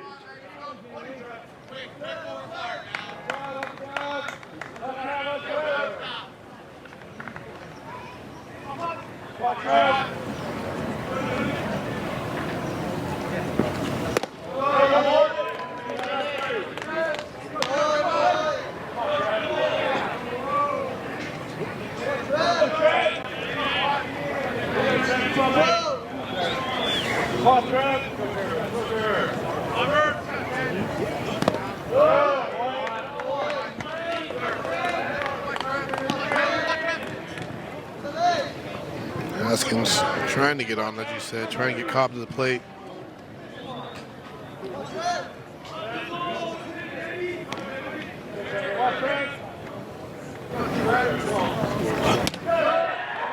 Called strike there, 2-2. Tough to do if you keep snapping off breaking balls like that. Use your eyes. Use your eyes. Ball track. So good. Justin Lee with back-to-back strikeouts here in the ninth. He does it again. Goes back to this time the slider. Now batting. That one has a little bit more number 27, Brady side-to-side depth. So the curveball goes straight down. That one breaks away, more tilt. 2 great weapons for Justin Lee. Come on, Brady. Keep working it.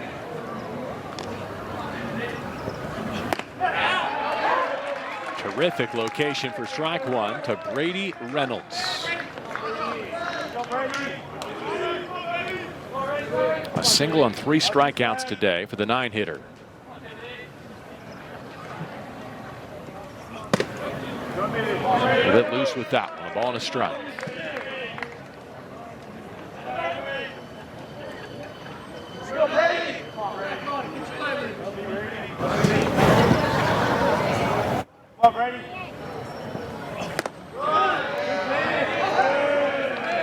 Didn't get the call there. 2-1.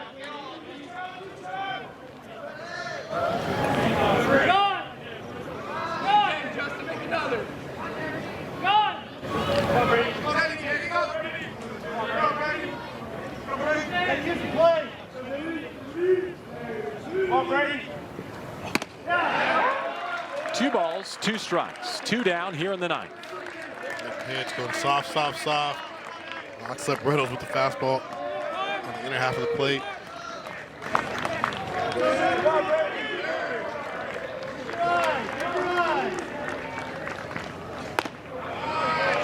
Count runs full between Justin Lee and Brady Reynolds. Stanford's 9-hitter trying to give Owen Cobb a chance here in the top of the 9th inning.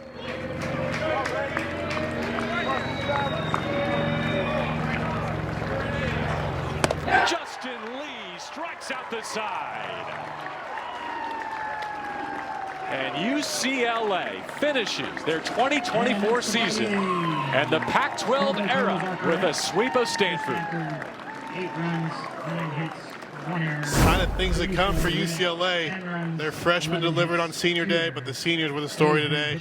Justin Lee strikes out the side for his first career save. UCLA, an impressive sweep in Stanford. Tough end of the season for them, but their season is not over. That's right, they'll go to Scottsdale for the Pac-12 tournament, riding a double-digit losing streak, the longest in the modern era of Cardinal baseball.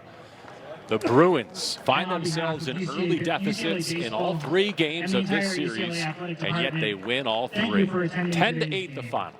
We truly appreciate Ben Francisco, your final thoughts. Yeah, we saw a lot of talent on this UCLA roster, a lot of depth, a lot of guys producing, a lot of young guys. We saw the seniors get to play today. They delivered.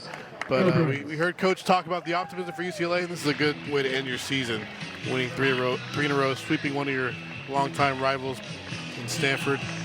And Stanford's got to find a way to get it going here as they head into the Pac-12 tourney. A 7-out save for Justin Lee as the freshmen shine and the seniors lead the way in their final day with Bruin baseball. 10-8 the final. I want to thank Jason Armenian, our great producer, Ross Miller, our director. For Ben Francisco, I'm JV Long. Enjoy the Pac-12 baseball tournament next week right here on Pac-12 Network.